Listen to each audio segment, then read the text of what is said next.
They said she was broken, worthless, a reject even among the lowest servants. But when the dying Alpha King collapsed and no healer could save him, when the curse was seconds from tearing him apart, Naira did the one thing no one believed possible. She touched him. And the curse stopped. What happens next will shake an entire kingdom to its foundation. Stay until the end to see how a voiceless Omega becomes the one thing they all feared. Hit like if you're ready for this journey, and drop a comment with your city so I know where you're watching from. The throne room stank of blood and fear. Nira pressed herself against the cold stone wall, her fingers gripping the rough surface as if it could anchor her to invisibility. Servants weren't supposed to be here, especially not her kind. Especially not now, with the Alpha King dying on the floor and the entire council screaming at each other like wolves fighting over a carcass. "Get the healer," someone roared. "She's already tried 3 times. Then get another one." Naira's eyes fixed on the figure sprawled across the black marble steps leading to the throne. Vael Drakkar, Alpha King of the Northern Territories. The man who'd won 17 battles before his 25th birthday.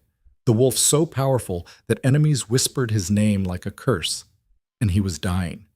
His body convulsed, back arching as black veins spread across his neck like poisoned roots. His wolf was tearing him apart from the inside. Nira had heard the rumors over the past 3 weeks, how the curse had come from nowhere, how it was eating him alive, how no medicine or magic could touch it. She should leave. She should run back to the kitchens where she belonged, back to the shadows where rejected Omegas lived and died without names. But her feet wouldn't move. "Try the binding spell again," High Counselor Theron commanded, his silver robe swirling as he gestured frantically at the healers. "It won't work," the head healer said, her voice flat with exhaustion. "Nothing works. The curse adapts to everything we do. It's like it's alive." Vael's scream cut through the chaos, raw, guttural, inhuman. His eyes flashed gold, then black, then gold again. His wolf was fighting for dominance and losing. Naira's chest tightened. She didn't know why she cared. She'd never spoken to the Alpha King, never even been close enough to breathe the same air. To him, she was nothing, less than nothing. But she felt it anyway, a pull so strong it made her ribs ache. "Stand back," someone shouted. The healer scrambled away as Vael's body began to shift, bones cracking, skin rippling, a partial shift. The worst kind. The kind that meant his wolf was trying to tear free without permission, trying to escape the curse by destroying its own host. "If he fully shifts now, he'll die," the head healer whispered. "His wolf will rip him apart." No one moved. No one knew what to do. Nira's feet carried her forward before her mind caught up. 1 step, 2, 3. "Hey!" A guard grabbed her arm. "What the hell do you think you're—" She twisted free, not with strength, but with practice. Years of dodging hands that grabbed too hard, voices that cut too deep. She was good at being untouchable. Until now. She dropped to her knees beside the Alpha King. The guard lunged for her, but High Counselor Theron raised a hand. "Wait." Nira didn't look at him. Didn't look at anyone. Her entire world narrowed to the man convulsing in front of her, his skin burning hot enough to blister. She shouldn't touch him. Touching an alpha without permission was punishable by exile, or worse. But his eyes found hers in that moment, gold, desperate, dying, and something inside her fractured. She reached out, slowly, carefully, and placed her palm against his chest. The reaction was instant. The black veins stopped spreading. Vael's body went rigid, then slack. His breathing steadied. The gold in his eyes stabilized. And for the first time in 3 weeks, the curse halted. Complete silence blanketed the throne room. Nira stared at her hand pressed against the Alpha King's heart. She could feel it beating, strong, steady, alive. The heat radiating from his skin didn't burn her. Instead, it felt right, like her hand had always been meant to rest there. "What?" The head healer's voice cracked. "What did she do?" "She stopped it," someone whispered. "That's impossible." Vael's hand shot up and locked around Nira's wrist. Not hard, not cruel, but firm. His eyes opened fully, clear gold now, no trace of black. "Who are you?" His voice was rough, scraped raw from screaming. Nira's throat closed. She couldn't speak. Hadn't spoken in years, not since... She's no one, Your Majesty, High Counselor Theron said quickly, stepping forward. A servant, rejected. She has no business... She stopped the curse. Vale sat up slowly, his grip on Naira's wrist never loosening. His gaze pinned her in place. How? Naira shook her head. She didn't know. She didn't understand any of this. Your Majesty, you need to rest, the head healer urged. The curse could return at any... It won't. Vale stood, pulling Naira up with him. She stumbled, and his other hand caught her elbow, steadying her. Not while she's here. You can't be serious, Theron said, his face going pale. She's a rejected Omega. She has no wolf, no status. She's nothing. Vale's eyes narrowed. She's the only thing standing between me and death. The words hung in the air like a blade waiting to fall. Naira tried to pull away, but Vale's grip tightened, not painful, but absolute. Your Majesty, Theron said carefully, even if she has some temporary effect on the curse, you can't possibly. I claim her. The throne room erupted. You can't. This is madness. She's rejected. The bond won't even... I claim her. Vale's voice cut through the chaos like a sword through flesh. He turned Naira to face the council, his hand still locked around her wrist. Witness it. All of you. Naira Solon is mine. Naira's vision blurred. Her name. He'd said her name. How did he even know her name? This is a mistake, Theron hissed. The council will never accept. The council will accept what I decree. Vale's tone left no room for argument. Unless someone wants to challenge me for the throne? No one spoke. Of course not. Even dying, Vale Drakkar was still the most dangerous wolf in the north. Naira's legs trembled. She wanted to run, wanted to disappear. This wasn't real. This couldn't be real. But Vale's hand on her wrist was solid, real, burning. Get out, Vale said quietly. All of you. The council filed out in tense silence, shooting Naira looks that ranged from confusion to pure hatred. The healers followed. The guards. Everyone. Until it was just the two of them in the massive throne room. Vael released her wrist. Naira immediately backed away, putting space between them. Her heart hammered so hard she thought it might crack a rib. You're afraid, Vael observed. Not a question, a fact. She nodded. Of me? She hesitated, then shook her head. Not of him. Of this. Of what he'd just done. You can't speak. Another fact, not a question. She touched her throat, a habitual gesture. The scar there was hidden beneath her collar, but she felt it every day. A reminder. Vael studied her for a long moment. His face was hard, all sharp angles and John Dung, worn edges. He looked like a man carved from stone and violence, but his eyes held something she couldn't name. I don't know why you stopped the curse, he said finally, and I don't care. You saved my life. That means something. Naira shook her head frantically. She hadn't meant to. She didn't want his gratitude. She just wanted, I know what they'll say, Vael continued, moving toward the throne. He sank into it with the weariness of a man who'd fought too many battles. That I'm desperate. That I've lost my mind. That claiming a rejected Omega will destroy what's left of my authority. He looked at her. They're probably right. Naira's breath caught. But I'm dying, Vael said simply. The curse was killing me. Slowly, painfully. And you're the only thing that stopped it. He leaned forward, elbows on his knees. So here's what's going to happen. You're going to stay in this fortress. You're going to be under my protection.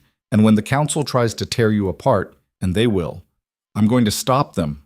He paused. Because if you die, I die. And I'm not ready to die yet. Naira wrapped her arms around herself. This was insane. All of it. I'm not asking you to love me, Vael said, his voice softer now. I'm not even asking you to like me. I'm asking you to survive. Can you do that?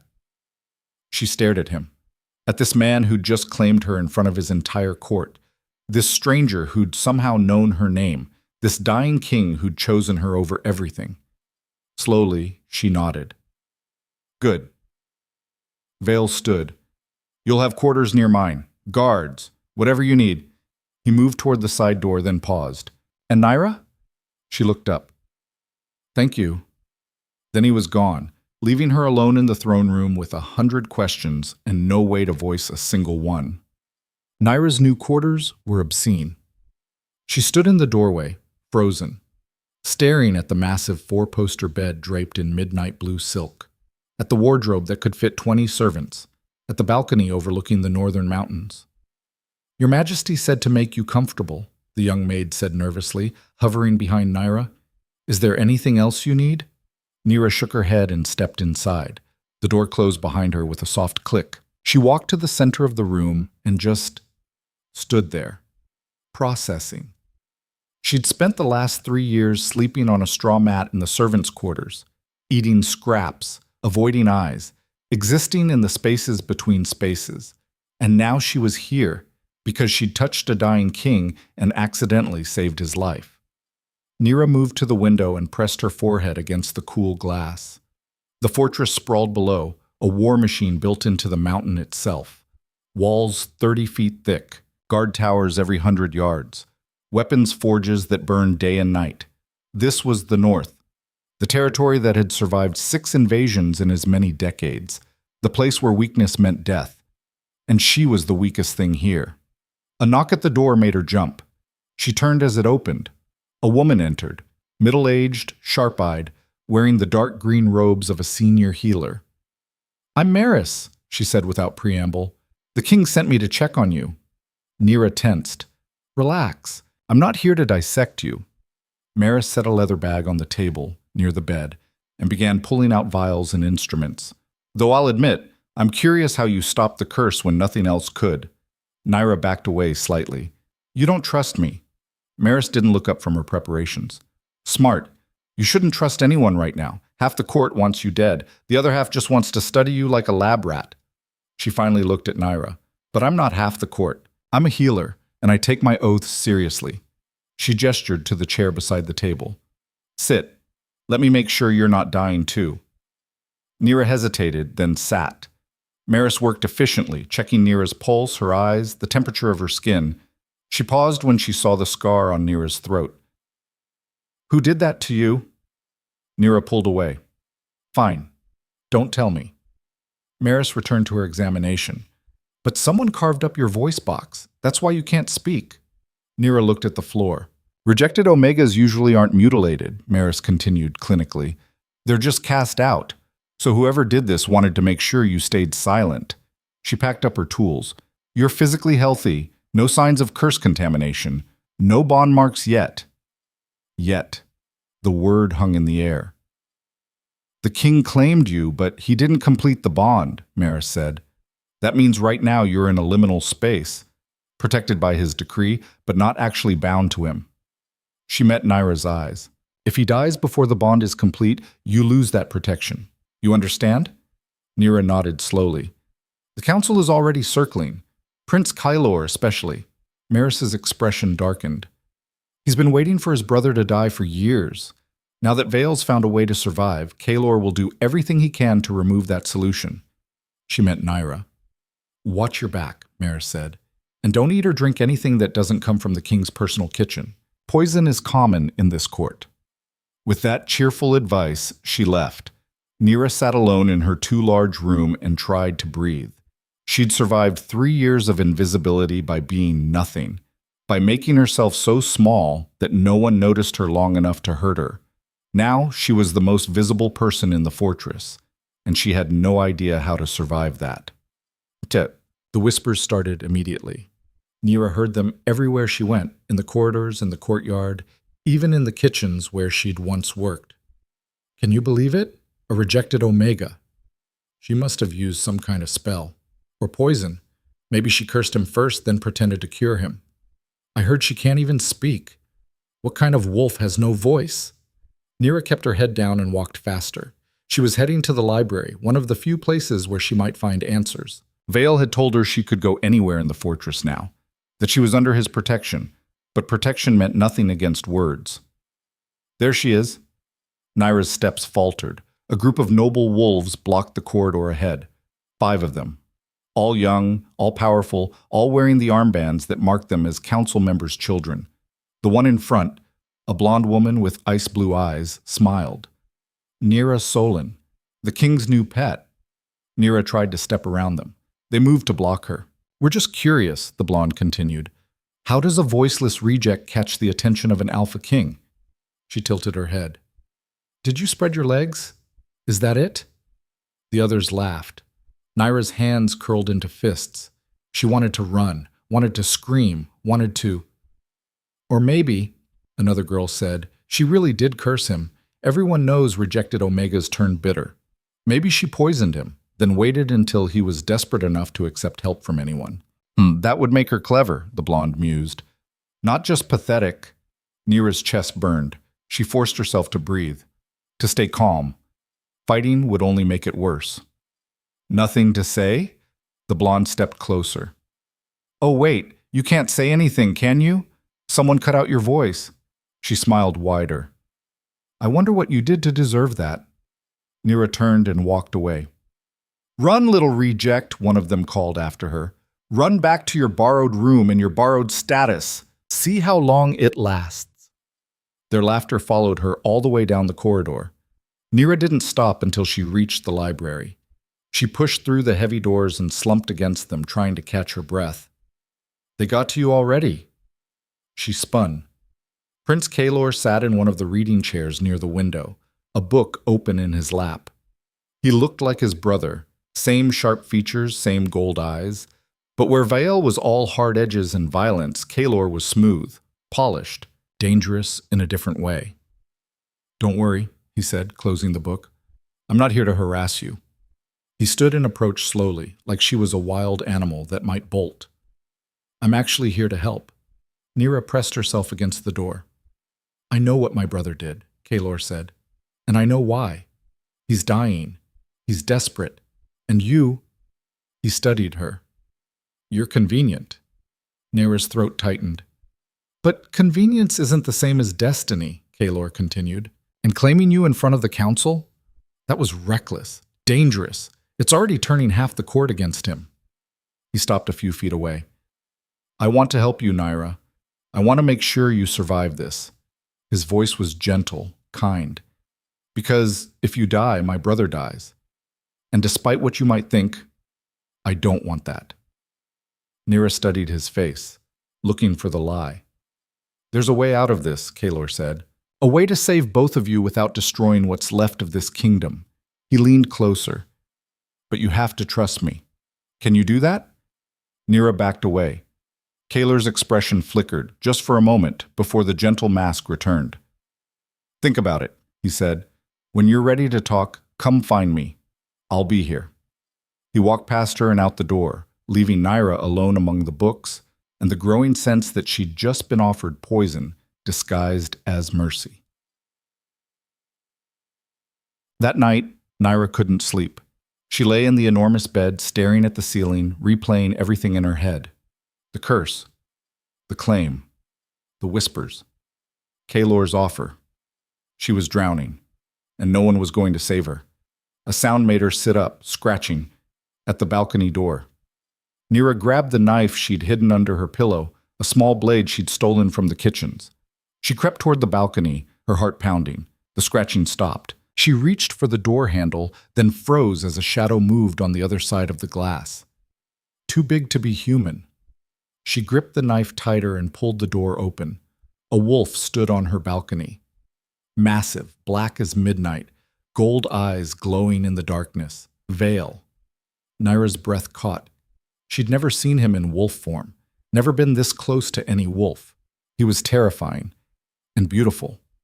The wolf padded forward slowly, watching her, waiting. Nira lowered the knife. She didn't know why. Instinct, maybe? Or stupidity. The wolf stopped in front of her, close enough that she could feel the heat radiating from his fur. Slowly, so slowly, he lowered his head and pressed it against her chest, right over her heart. Nira froze. Her free hand hovered uncertainly before finally, carefully, touching his fur. The wolf made a sound, low, rumbling. Not a growl, something else. Relief, maybe.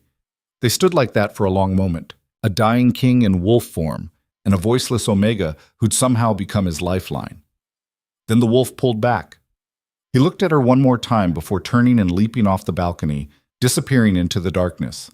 Nira stood alone, her hand still raised where his fur had been. And for the first time since the claiming, she felt something other than fear. She felt connected. The next morning, Naira woke to chaos. Someone was pounding on her door.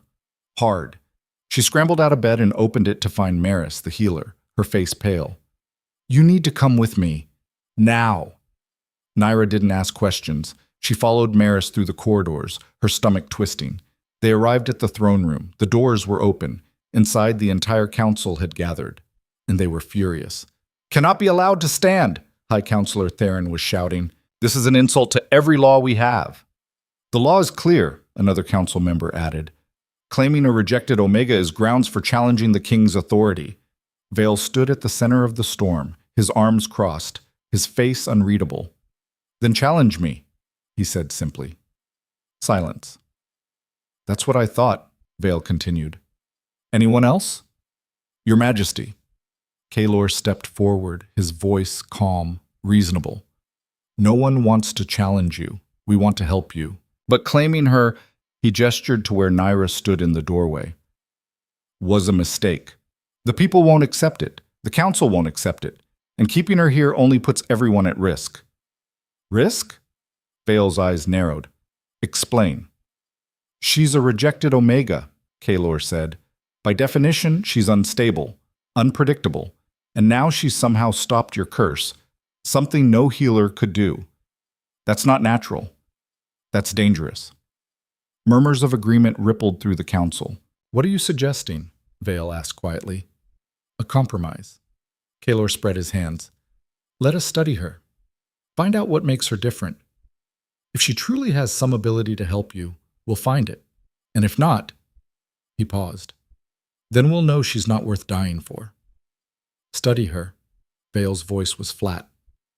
"You want to study her like an animal." "We want to understand her," Kaelor corrected smoothly. "For everyone's safety, including hers." Vale looked at Naira. She stared back, her entire body screaming at her to run. "No," Vale said.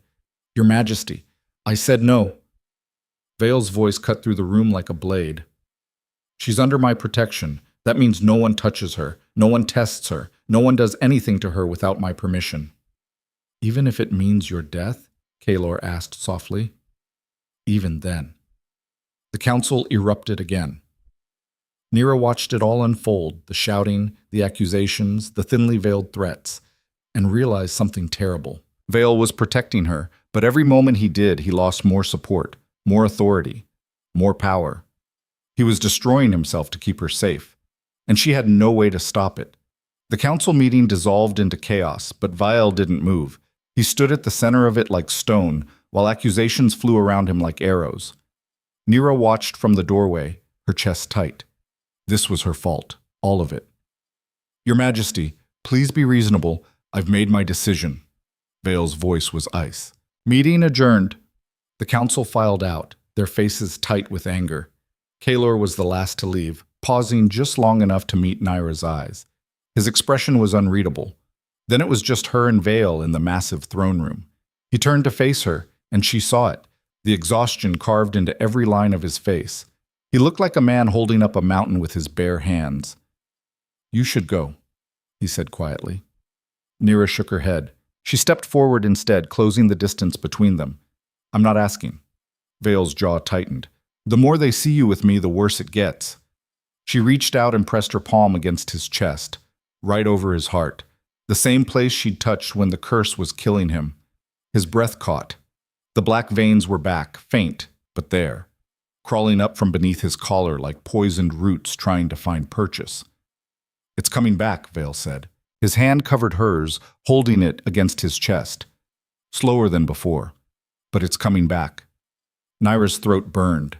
She wanted to speak, wanted to tell him she was sorry, that she didn't know how to fix this, that she was terrified, but all she could do was keep her hand pressed against him and watch the black veins fade, slowly, reluctantly, but they faded. "You see?" Vale's voice was rough. "This is why I won't let them take you. This is why I won't let them study you like some experiment. His fingers tightened over hers. Because whatever you are, whatever you can do, it's the only thing keeping me alive.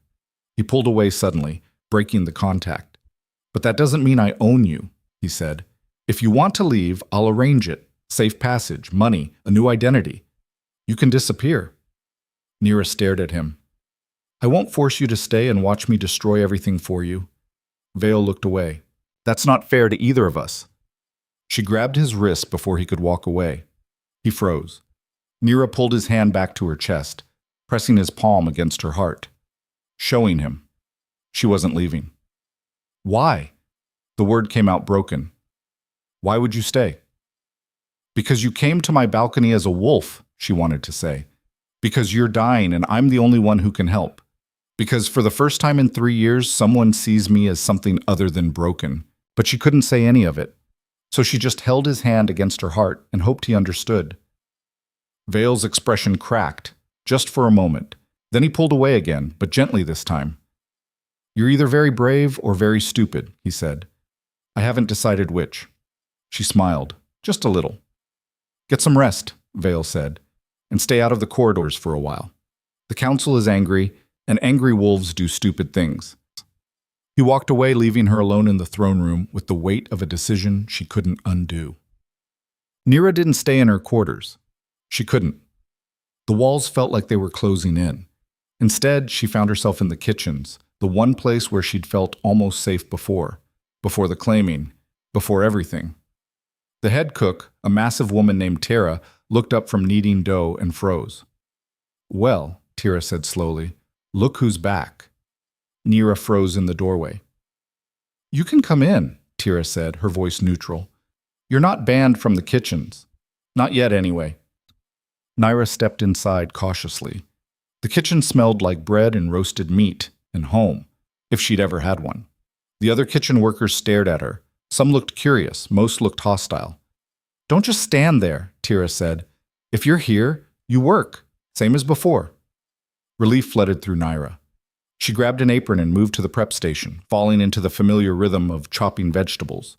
For a few minutes, it felt almost normal. Then one of the younger cooks, a girl named Senna, spoke up.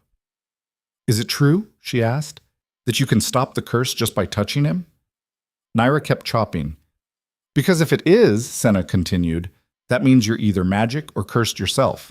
And everyone knows what happens to cursed omegas. Senna, Tira warned. What? I'm just saying what everyone's thinking. Senna moved closer to Nira's station. She shows up out of nowhere, touches the king, and suddenly he's saved? That's not natural. That's enough. Tira's voice cracked like a whip. Get back to work, all of you. The kitchen fell silent except for the sound of knives on cutting boards. Nira's hands shook slightly as she worked. She'd known this would happen. She'd known coming here was a mistake. But she couldn't stay locked in her room forever. Ignore them, Tira said quietly, moving to stand beside Nira. They're scared. Scared people say stupid things. Nira nodded without looking up. But they're not wrong to be scared, Tira continued. Things are changing. The king claiming you, that broke something. And broken things are dangerous. She placed a hand on Nira's shoulder. Just be careful, please. Nira met her eyes and saw genuine concern there. Not pity, not hatred, just worry. She nodded again. The rest of the afternoon passed in tense silence. Nira worked until her hands cramped, grateful for the distraction. Then the alarm bells started ringing. Everyone froze. What? Senna started. Intrusion alarm, Tira said, her face going pale. Someone's breached the outer walls. The kitchen erupted into chaos. Workers scrambled for weapons, for hiding places, for anything. Nira stood frozen, her knife still in her hand. This was the North, the most fortified territory in the kingdom. If someone had breached the walls, they weren't just raiders, they were an army. Guards burst into the kitchen. Everyone to the safe rooms, now! Come on! Tira grabbed Nira's arm and pulled her toward the back exit. But Nira yanked free. She couldn't hide. Not when Vale might be. She ran. Nira, wait! She didn't wait. She sprinted through the corridors, following the sound of shouting and clashing steel. Her heart hammered against her ribs. She found Vale in the main courtyard, surrounded by his personal guard. Blood splattered his armor. His sword dripped red, and across from him stood a man Naira had never seen before, tall, scarred, wearing the black and gold armor of the southern warlords. "Vile Drakkar," the warlord said, his voice carrying across the courtyard. "Still alive. I'm impressed." "Thaddeus." Vale's sword didn't waver. "You're a long way from home." "I go where opportunity calls," Thaddeus smiled. "And I heard you've acquired something valuable, something that can cure curses." Nira's blood went cold. "I don't know what you're talking about," Vale said. "Don't insult my intelligence." Thaddeus gestured, and more soldiers poured into the courtyard. "Too many. You claimed an Omega in front of your entire court, an Omega who can heal what no healer could touch. That's valuable, Vale. That's worth starting a war over." "Then you'll die starting one." Thaddeus laughed. "I don't think so." "Because I'm not here to kill you. I'm here to make you an offer." Vale's eyes narrowed. "I'm not interested." "You should be." Thaddeus's smile widened. "Give me the Omega. Let me study her, understand her power. In exchange, I'll give you the cure for your curse, the real cure, not just a temporary patch." Nira's hands clenched into fists. "No," Vale said flatly. "Think about it," Thaddeus urged. "She's nothing to you, a rejected Omega with no pack, no family, no future. But to me, she's the key to ending this war between our territories, the key to peace." "By enslaving her?" "By understanding her." Thaddeus's voice hardened. "But if you refuse, I'll take her by force, and I'll kill anyone who stands in my way." The courtyard erupted. Vale's guards charged. Thaddeus's soldiers met them head-on. Steel clashed against steel. Blood sprayed across stone. And Naira stood frozen at the edge of the chaos, watching the war she'd started consume everything around her. Someone grabbed her from behind. She tried to scream, but a hand clamped over her mouth. She was dragged backward away from the fighting, into the shadows of the corridor. "Stop struggling," a voice hissed in her ear. "I'm trying to save your life." Kaelor. He pulled her deeper into the fortress, away from the battle. Nira fought, but he was stronger, faster. "Listen to me," Kaelor said urgently. "Thaddeus isn't here by accident. Someone told him about you. Someone invited him." Naira went still. "And if he takes you, Vael will follow. He'll leave the fortress defenseless, trying to get you back. Do you understand? This is a trap." He spun her around to face him. "I can get you out of here," Kaelor said. "I have a safe route, a place where no one will find you, but you have to trust me." Nira stared at him, her mind racing. "Or you can go back out there," Kaelor continued, "and watch everyone die trying to protect you. Your choice." Behind them, the sounds of battle intensified. Screams, roars, the wet crunch of bodies hitting stone. Nira pulled away from Kaelor and ran back toward the courtyard. "Nira, don't!" She didn't stop. She burst back into the courtyard just in time to see Vael take a sword through the shoulder. He staggered, but didn't fall. His own blade found the soldier's throat. But more kept coming. Too many. They were losing. Naira's feet carried her forward before her brain caught up. She ran straight into the battle, dodging swinging swords and clashing bodies. "Naira!" Vael's voice cut through the chaos. "Get back!" She didn't get back. She ran to him, sliding under a soldier's swing and pressing her hands against Vael's chest. The black veins were everywhere now, covering his neck, his arms, creeping toward his face. The curse was using the battle, using his exhaustion, to spread. Her touch stopped it, but barely. "You shouldn't be here," Vael growled, blocking another attack. She couldn't leave him. Wouldn't. Thaddeus appeared through the crowd of fighting bodies. His sword was clean. He hadn't been fighting, just watching. "How touching," he said. "The dying king and his miracle cure." Vael shoved Naira behind him. "You want her? You'll have to go through me." "Gladly." Thaddeus moved fast, faster than Naira expected. His blade flashed toward Vael's throat. Vael blocked it, but barely. The curse was slowing him down. They traded blows, each strike harder than the last. Vael was good, better than good. But Thaddeus was fresh, unhurt, and fighting a man who was dying inch by inch. Naira watched in horror as Vael started to lose ground. Then someone shouted from the walls. "Reinforcements! Northern reinforcements!" Thaddeus's expression darkened. Retreat! Fall back! His soldiers disengaged immediately, moving toward the breach in disciplined formation. Thaddeus looked at Naira one last time. Next time, I won't ask permission. Then he was gone, disappearing through the breach with his army like smoke. The courtyard fell silent except for the groans of the wounded. Vial swayed on his feet. Nira caught him before he could fall. I'm fine, he said, but his voice was weak. He wasn't fine. The black veins covered half his face now. His eyes kept flickering between gold and black. Get the king to his chambers, someone shouted. And get the healers! Guards surrounded them, helping Vial walk.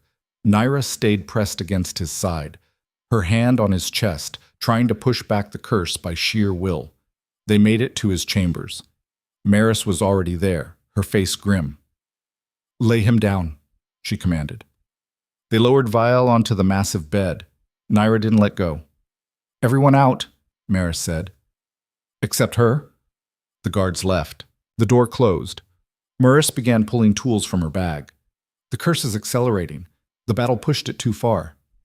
Can you stop it? Nira mouthed, her throat tight. I don't know. Maris's hands moved quickly, checking Vale's pulse, his breathing. Keep touching him. It's the only thing slowing it down. Nira pressed both hands against Vale's chest. The black veins retreated slightly, but not enough. It's not working, Maris whispered. Your touch isn't enough anymore. The curse is adapting. Vale's eyes opened, fully black now. Naira, run. She shook her head. Run! His voice was barely human. I can't control. His body convulsed. Bones cracked. Fur rippled across his skin. He was shifting, and not by choice. Hold him down! Maris grabbed Nira's shoulders. If he fully shifts like this, the curse will consume him completely. Nira threw herself across Vale's chest, wrapping her arms around him, holding him, anchoring him. Don't shift, she mouthed against his skin. Please don't shift. Vale's body went rigid beneath her, fighting, struggling. The black veins pulsed, spreading faster. Nira closed her eyes and did the only thing she could think of. She imagined the curse as something physical, something she could grab. And she pulled. Pain exploded through her body, white hot, searing. She screamed, or tried to. No sound came out, just agony. But the black veins started moving, from Vale's skin to hers. What are you doing? Maris grabbed her. Stop! You'll kill yourself. Nira didn't stop. She pulled harder, dragging the curse out of Vale and into herself. The pain was unbearable, like swallowing fire, like being torn apart from the inside. But the black veins left Vale's face, left his arms, retreated into his chest, and then into Naira. She felt them crawl under her skin, felt them wrap around her bones. The curse was alive, hungry, and now it was eating her instead. No! Vale's voice was human again, clear. He grabbed Naira's wrists and tried to pull her away. Stop! You'll die! But she couldn't stop. The curse had momentum now. It was pouring into her like water finding a new vessel. Naira's vision blurred. Her body shook. Then everything went black. No. She woke up in darkness. Not physical darkness. Something deeper, heavier. Nira opened her eyes and found herself standing in a void. No walls, no floor, just endless black. Hello?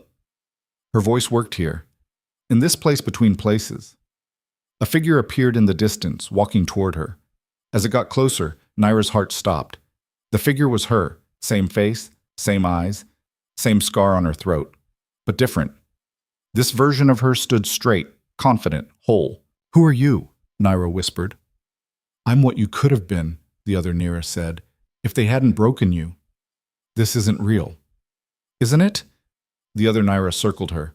You're inside the curse now, inside the thing that's been killing Vial, and it's showing you the truth. What truth? That you're not broken, you never were. The other Nira stopped in front of her. They cut out your voice because they were afraid of what you might say. They rejected you because they were afraid of what you might become. Nira shook her head. I'm nothing. You're a carrier. The other Naira's eyes glowed suddenly. That's what they didn't tell you. Why they rejected you. Why they mutilated you and threw you away. A carrier of what? Power. The other Nira smiled. Ancient power. The kind that was supposed to be extinct. The kind that can reshape reality itself. Nira's legs gave out. She sank to the invisible ground. That's why you can stop the curse, the other Nira continued.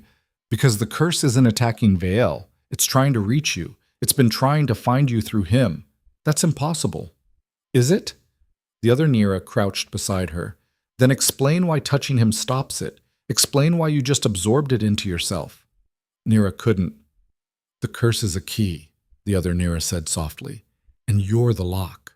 Someone put it in Vael knowing he'd eventually find you. Knowing you'd try to save him. Knowing you'd open yourself to it. Who? Who would do that? The other Nira's expression darkened. Someone who wants what you carry. Someone who's been waiting a long time for you to wake up. The void began to crack. Light poured through the breaks. You're going back, the other Nira said.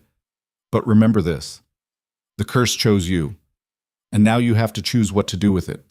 I don't want it. Too late. The other Nira's form began to fade. It's already part of you. It's always been part of you. You just didn't know it yet. The void shattered. Shaz.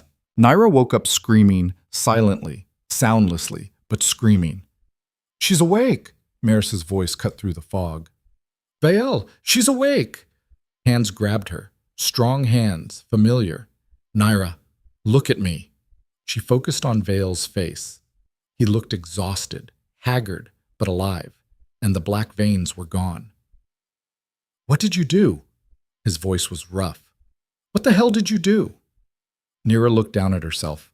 Her arms were covered in black veins. They pulsed under her skin like living things. But they weren't killing her. They were just there, waiting. The curse transferred, Maris said quietly. Completely. From him to you. Get it out of her, Vael ordered. Now. I can't, Maris's voice cracked. It's not like before. It's not attacking her. It's merged with her, like it was always meant to be there. Vael's face went white. Then we'll find someone who can remove it. Nira grabbed his hand and shook her head.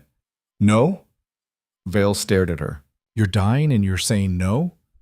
She squeezed his hand, showing him she wasn't dying. The curse wasn't killing her. It was just part of her now. I don't understand, Vael whispered. Neither did she. But she knew one thing. The voice in the void was right. This curse, this power, had been meant for her. And now that it had found her, everything was going to change. A knock at the door made them both turn. Kaelor entered without waiting for permission. His eyes went straight to Nira's arms, to the black veins pulsing under her skin. So it's true, he said softly. The curse has transferred. Get out, Vael growled. In a moment. Kaelor moved closer, studying Nira like she was a puzzle. I need to tell you something, both of you. I said get out. Thaddeus isn't the real enemy. Kaelor's voice was urgent now. He's just a pawn. Someone else orchestrated this attack. Someone who wanted Nira to absorb the curse. Vael stood, putting himself between Kaelor and Nira. Who? Kaelor met his brother's eyes. I don't know yet. But whoever it is, they've been planning this for a long time. And the attack today? That was just the beginning. He turned to leave, then paused. There's something else you should know. About Nira. He looked at her. She's not the only one. There's another carrier, someone else with the same power. Nira's breath caught. Who? Vael demanded. Kaelor's expression was unreadable. Her twin sister, and Thaddeus has her. The room went dead silent. That's why he came for you, Kaelor said to Nira. He doesn't just want to study you, he wants to complete the set. 2 carriers, 2 halves of the same power. He walked to the door, then looked back one last time. If you want to save your sister, you need to find out what you really are, before someone else does it for you. Then he was gone. Nira sat frozen, her mind reeling. A sister. She had a sister. And that sister was enslaved by the same warlord who'd just tried to capture her. Vael knelt in front of her, his hands on her knees. We'll figure this out. I promise. But Nira barely heard him, because she could feel it now, the curse inside her, pulsing with every heartbeat. And it was trying to tell her something, trying to show her the way to the other half of herself. The curse pulsed beneath Nira's skin like a second heartbeat, whispering things she couldn't quite understand. Names, places. A face that looked like hers but wasn't. Her sister. Nyra. Vale's voice pulled her back. Look at me. She met his eyes. The gold was clear now, no trace of black. He looked healthier than he had in weeks, because she'd taken the curse from him, because she'd made herself the target. We need to call the council, Mara said, packing up her medical supplies with shaking hands. They need to know what happened. No. Vale stood, his hand still gripping Nyra's. The council finds out about this, they'll demand we lock her up. Or worse. They're going to find out anyway, Maris argued. Half the fortress saw her collapse, and when they see those veins, then we keep her hidden until we understand what's happening. For how long? Maris's voice rose. A day. A week. Thaddeus knows about her sister. That means others know too. How long before someone else comes for her? Vale's jaw tightened. As long as it takes. That's not a plan. That's a prayer. The door burst open. Guards poured in, weapons drawn. Your Majesty, the captain said, not looking at Vale. The council has issued an emergency summons. You and the Omega are to appear immediately. I didn't authorize. High Counselor Theron invoked emergency protocol after the attack. Captain's eyes flicked to Nyra, then away. It's not optional. Vale's hand moved to his sword. For a moment, Nyra thought he might actually fight his own guards. Don't, she mouthed, gripping his wrist. His muscles were coiled tight, ready. But he didn't draw the blade. Fine, he said through clenched teeth. We'll go. But she stays beside me. No one touches her. The captain nodded. The council requested the same. That wasn't reassuring. They walked through the fortress surrounded by guards. Nyra kept her arms hidden beneath a cloak Maris had thrown over her shoulders, but she could feel eyes everywhere, watching, judging. The throne room was packed. The entire council, the noble families, even citizens from the lower districts, people who never got to attend council sessions. This wasn't a meeting. This was a trial. Theron stood at the center of the room, his silver robes immaculate despite the chaos of the attack. He looked like a man who'd been waiting for this moment. Alpha King Vale Drakkar, Theron's voice rang out. You stand accused of endangering this kingdom by claiming a cursed Omega and bringing war to our doorstep. I stand accused? Vale's voice was ice. I wasn't aware I answered to you, Theron. You answer to the law, as do we all. Theron gestured to the crowd. Thaddeus the warlord attacked our fortress today. 17 dead, 43 wounded. And why? He pointed at Nyra. Because of her. Murmurs rippled through the crowd. Thaddeus attacked because he's a warlord, Vale said flatly. That's what they do. He attacked because you claimed a carrier. Kaler's voice cut through the room. He stepped forward from where he'd been standing with the other nobles. A being with power that was supposed to be extinct. Power that can reshape reality itself. The room erupted. Silence! Theron's command cracked like a whip. The crowd settled. Prince Kylor brings crucial information. Information that changes everything. Vale's eyes narrowed. What information? Kaylor looked at Nyra. His expression was almost apologetic. I've been investigating the curse since it first appeared, trying to find its origin. He pulled out a worn leather journal. And I found something, records from the old wars, from before the territories were divided. He opened the journal. There were 2 sisters born during the last Great War, twin, both carriers of an ancient power called the Veil. Kaylor's voice carried across the silent room. The power to absorb corruption, transform it, and give it back as something else. The power to reshape curses into blessings. Nyra's blood went cold. The sisters were separated at birth, Kaylor continued, hidden, because everyone who knew what they were wanted to use them, to weaponize them. He looked up. One sister was supposed to have died, but she didn't. She survived, and someone's been hunting her ever since. That's a nice story, Vale said. What does it have to do with Nyra? She's one of them. Kaylor's eyes locked on Nyra. She's a carrier of the Veil. That's why she could stop your curse. That's why Thaddeus wants her, and that's why her sister is enslaved in his fortress right now. The room exploded into chaos. She's dangerous. She'll destroy us all. Get her out of the kingdom. Nira stood frozen as the accusations washed over her. Her hands were shaking beneath the cloak. Vile moved in front of her. Everyone shut up or I start removing heads. The room went silent. Nira saved my life, Vale continued. She stopped a curse that no healer could touch. She's not dangerous. She absorbed the curse, Your Majesty. Theron's voice was calm, reasonable, terrifying. We have reports from the healers. The curse didn't disappear. It transferred to her, which means she's carrying the same corruption that was killing you, the same corruption that could spread to anyone she touches. That's not... Show them, Theron commanded. Show them your arms, Omega. Let them see what you're carrying. Nira pulled the cloak tighter. Show them! Theron's voice rose. Or are you afraid of what they'll see? Don't! Vale grabbed Nira's hands. You don't have to. But she did. She knew she did. Because hiding only made it worse. Nira pulled off the cloak. Gasps echoed through the room. The black veins covered both her arms now, pulsing with dark light. They looked alive. Hungry. You see? Theron addressed the crowd.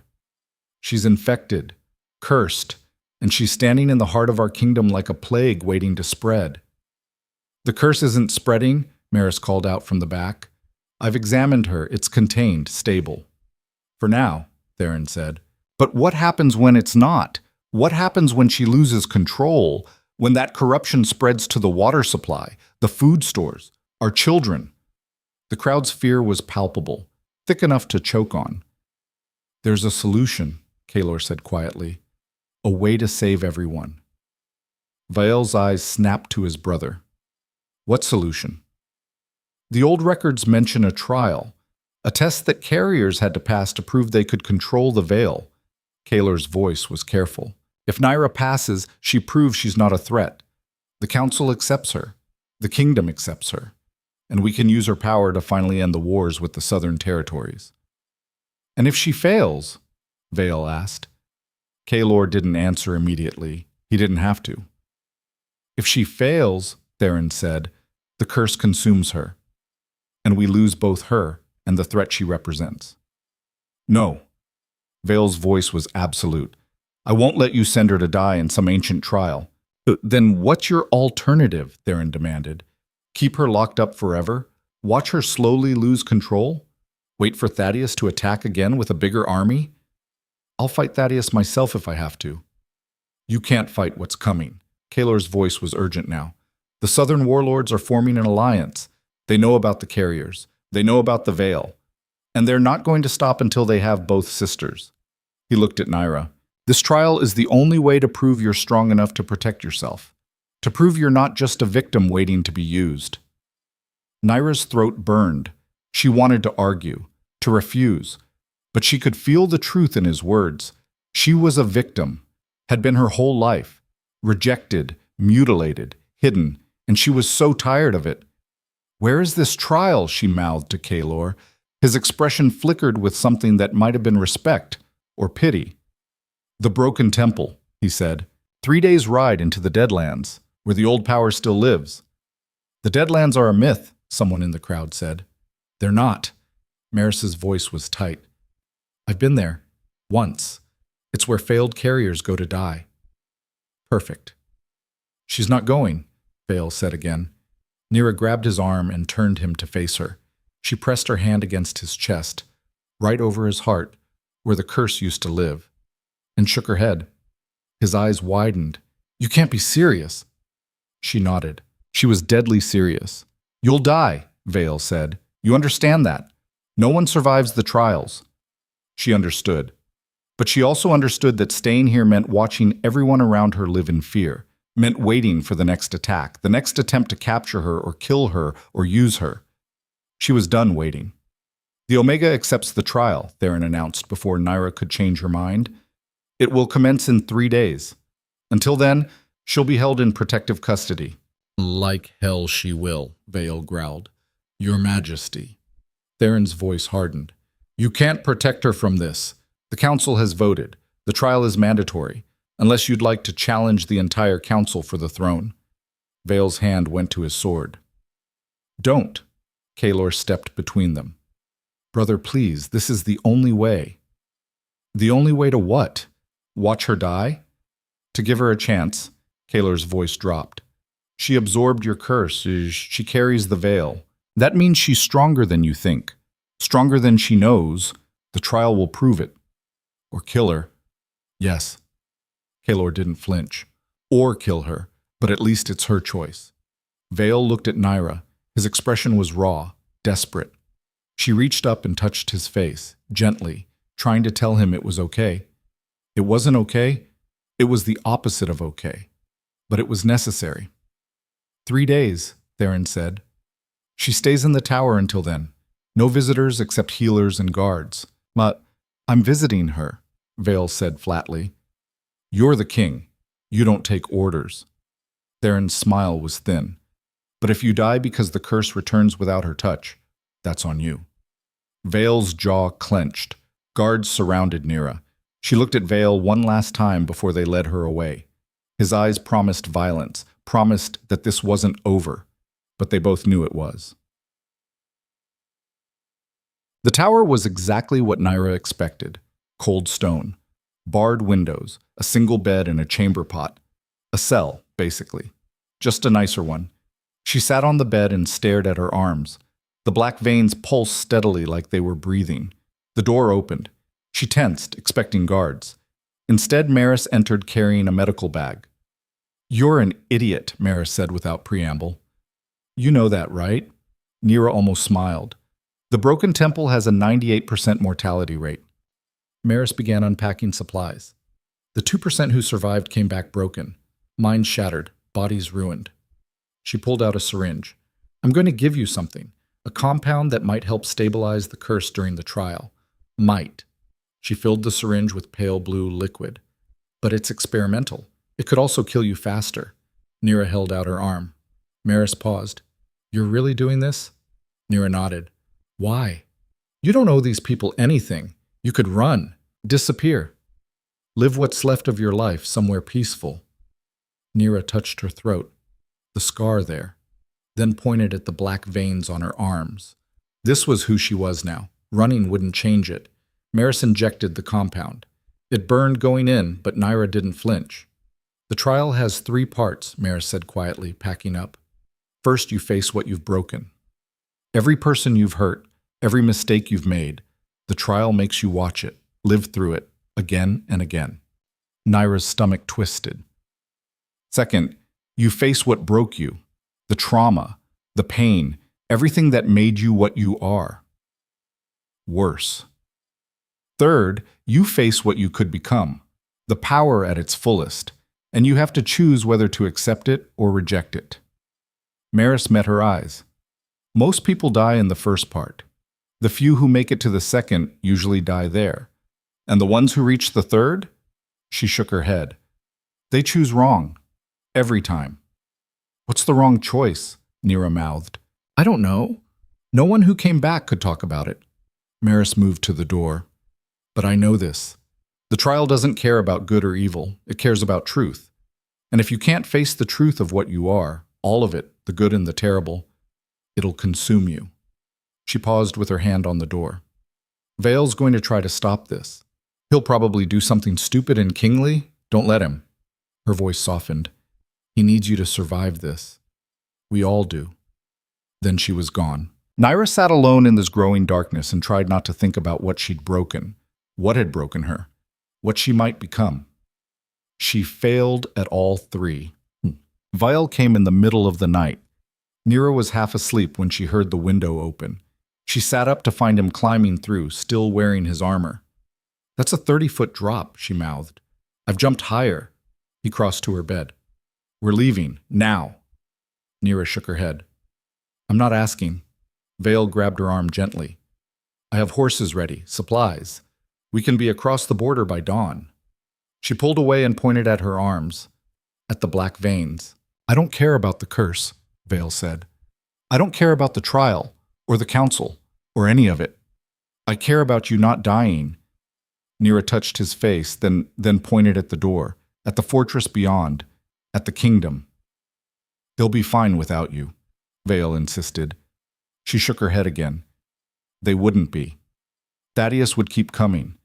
The southern warlords would keep attacking. And eventually, someone would succeed in destroying everything, unless she became strong enough to stop them. You're choosing this? Vale's voice cracked. Choosing a trial that will almost certainly kill you? Yes. She was choosing it, because for the first time in her life she had a choice. I can't watch you die, Vael whispered. I've watched too many people die. I can't. She kissed him. It was brief, desperate, tasting of salt and fear. When she pulled back, Vail's eyes were wide. That's not fair, he said roughly. She smiled sadly. Nothing about this was fair. If you die in that trial, Vael said, I'm burning the temple to the ground, and everyone who sent you there. She believed him. 3 days, Vael said. You have 3 days. Use them to prepare, to rest. And if you change your mind, she wouldn't.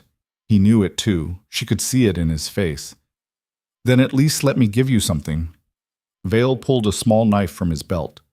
It was my mother's. She carried it through 7 wars and never lost a fight. He pressed it into Nira's hand. Maybe it'll bring you luck. Nira closed her fingers around the blade. It was warm from his body heat. Vael leaned forward and pressed his forehead against hers. Come back to me, please. She couldn't promise that, so she just held him for a moment, memorizing the feel of him. Then he was gone, climbing back out the window and disappearing into the night. Nira sat holding the knife and trying not to cry. The 3 days passed too quickly. Nira spent them alone mostly. Maris visited twice more with medicine and warnings. Kaler came once, bringing books about the old carriers and the trials they'd faced. Vail didn't come back. She didn't know if that made it easier or harder. On the morning of the 3rd day, guards came to collect her. They dressed her in simple traveling clothes and bound her hands.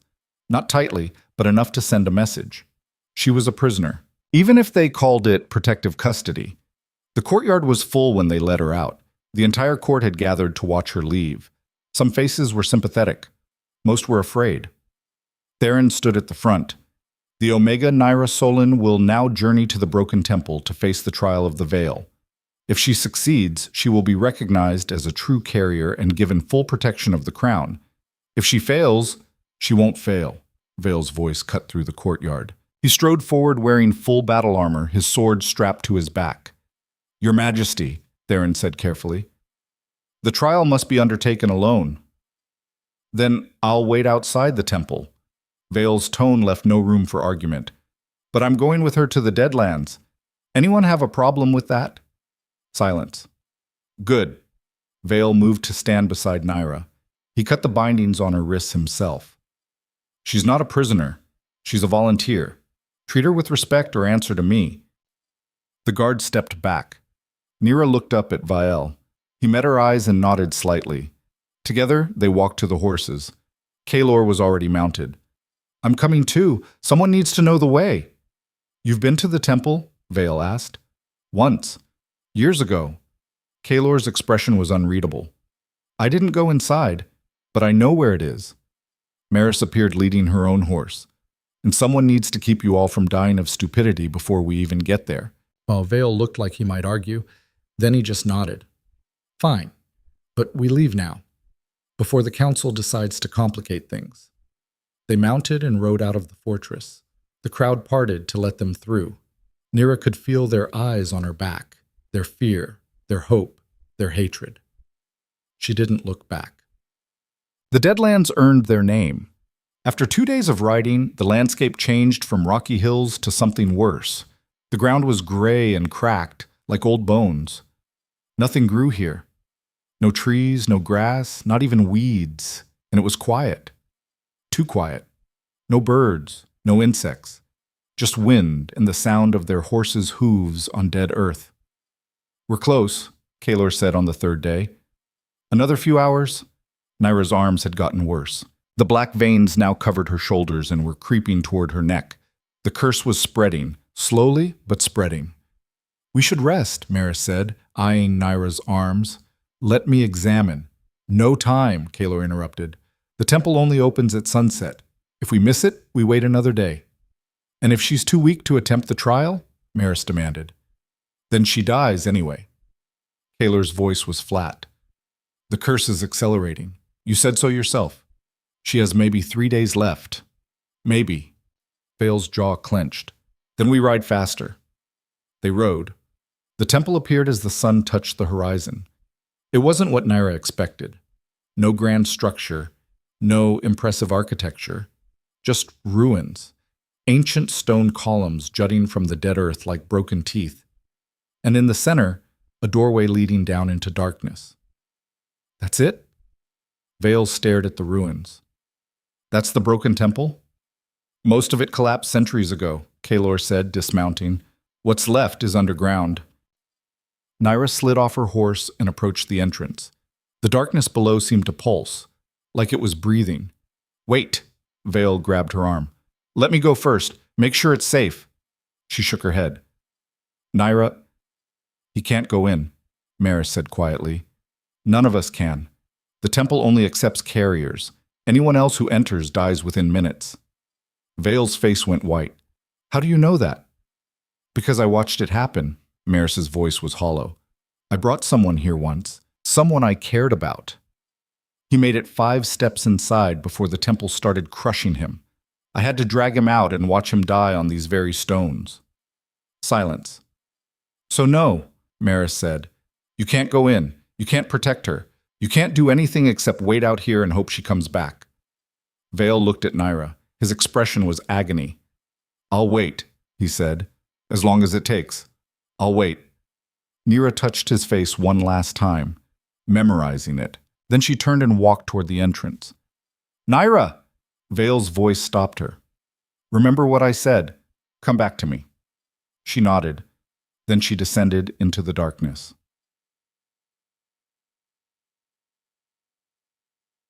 The moment Naira crossed the threshold, the world changed. The ruins disappeared. The dead earth. Her companions. Everything. She stood in a vast chamber carved from black stone. Torches burned along the walls with flames that gave no heat, and in the center of the chamber stood a figure. It took Naira a moment to recognize her. The girl was maybe 12 years old. Dirty. Frightened. A collar around her neck. Naira's breath caught. She knew this girl, this moment. Hello, Naira. The voice came from everywhere and nowhere. Welcome to the trial of truth. Are you ready to face what you've broken? The young girl's eyes found Naira, and they were full of accusation. No, Naira whispered. Her voice worked here, in this place of truth. Please, not this. But the trial didn't care. The scene shifted.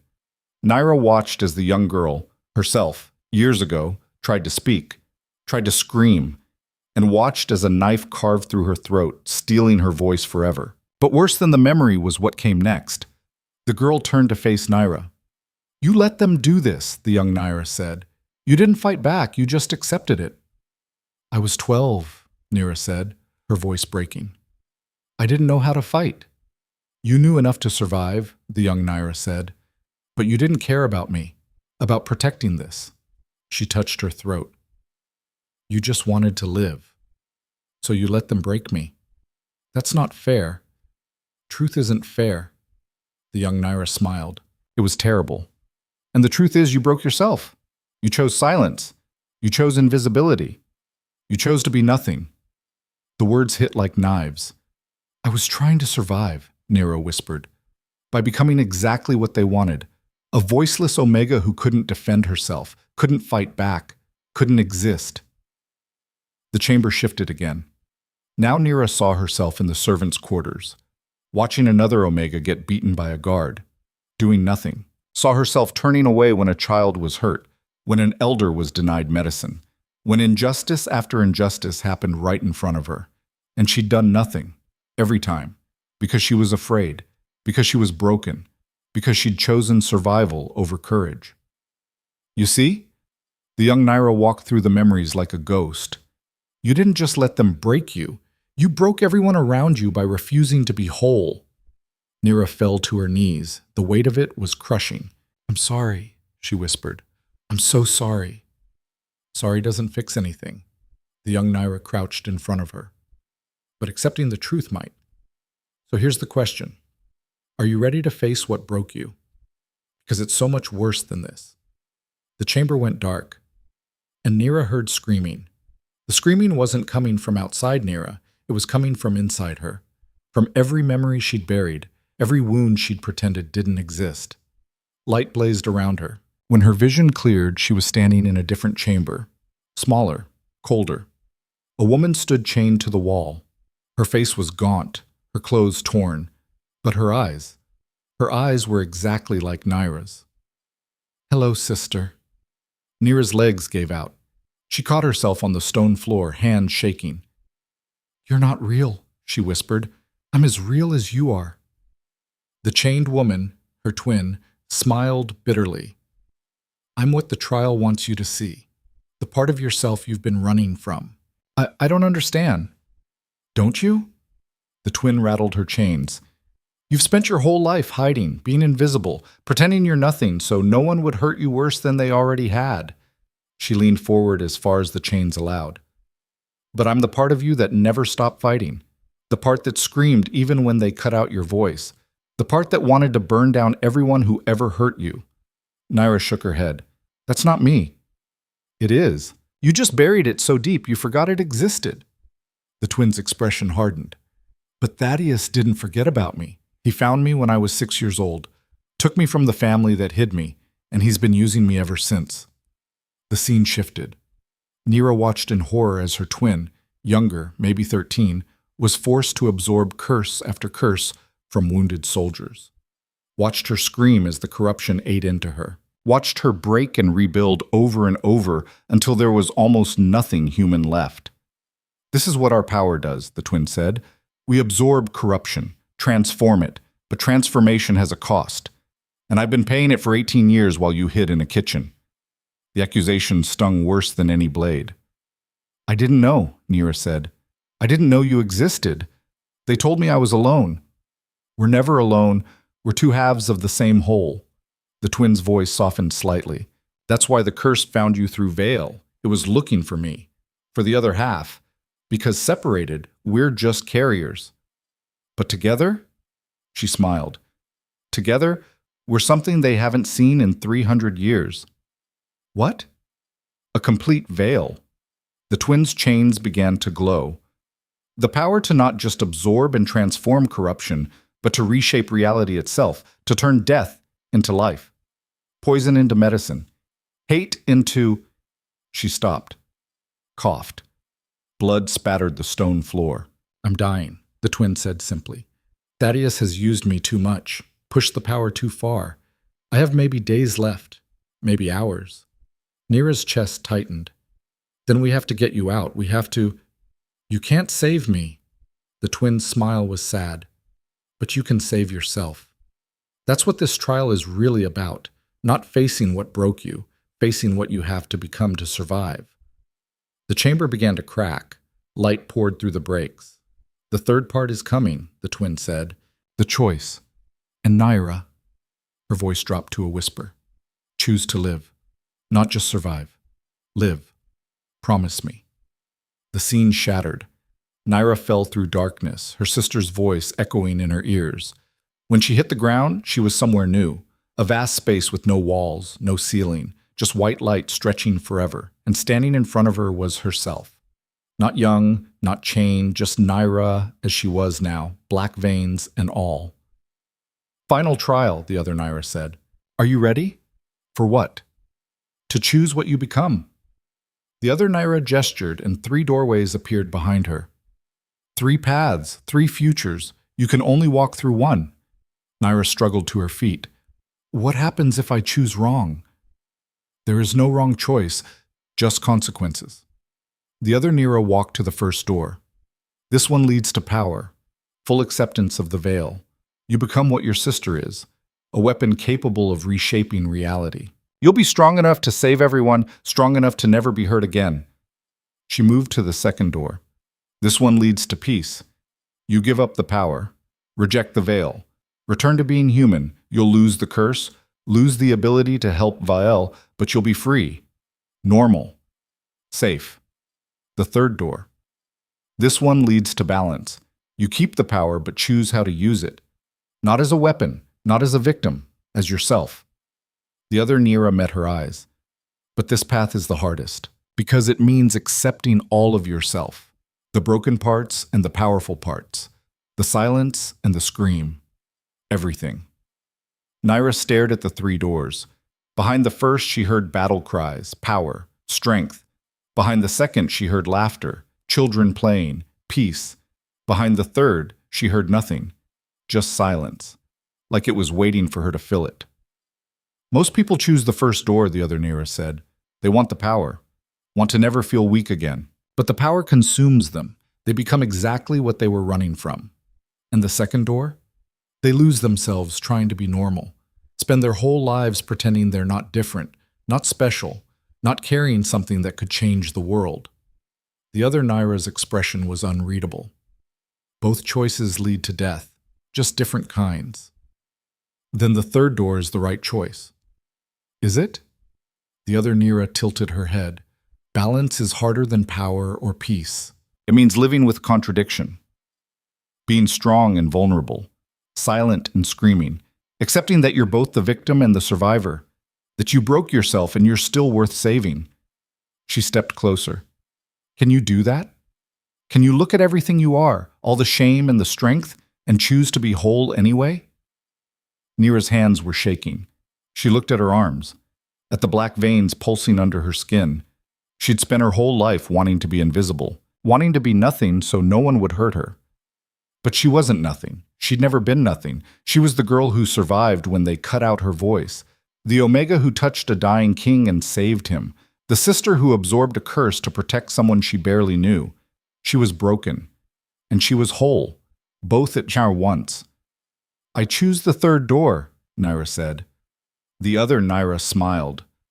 Then walk through it. Nira moved toward the silent door.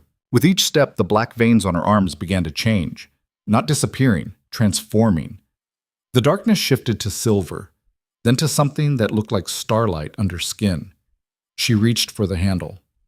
One more thing, the other Nira said.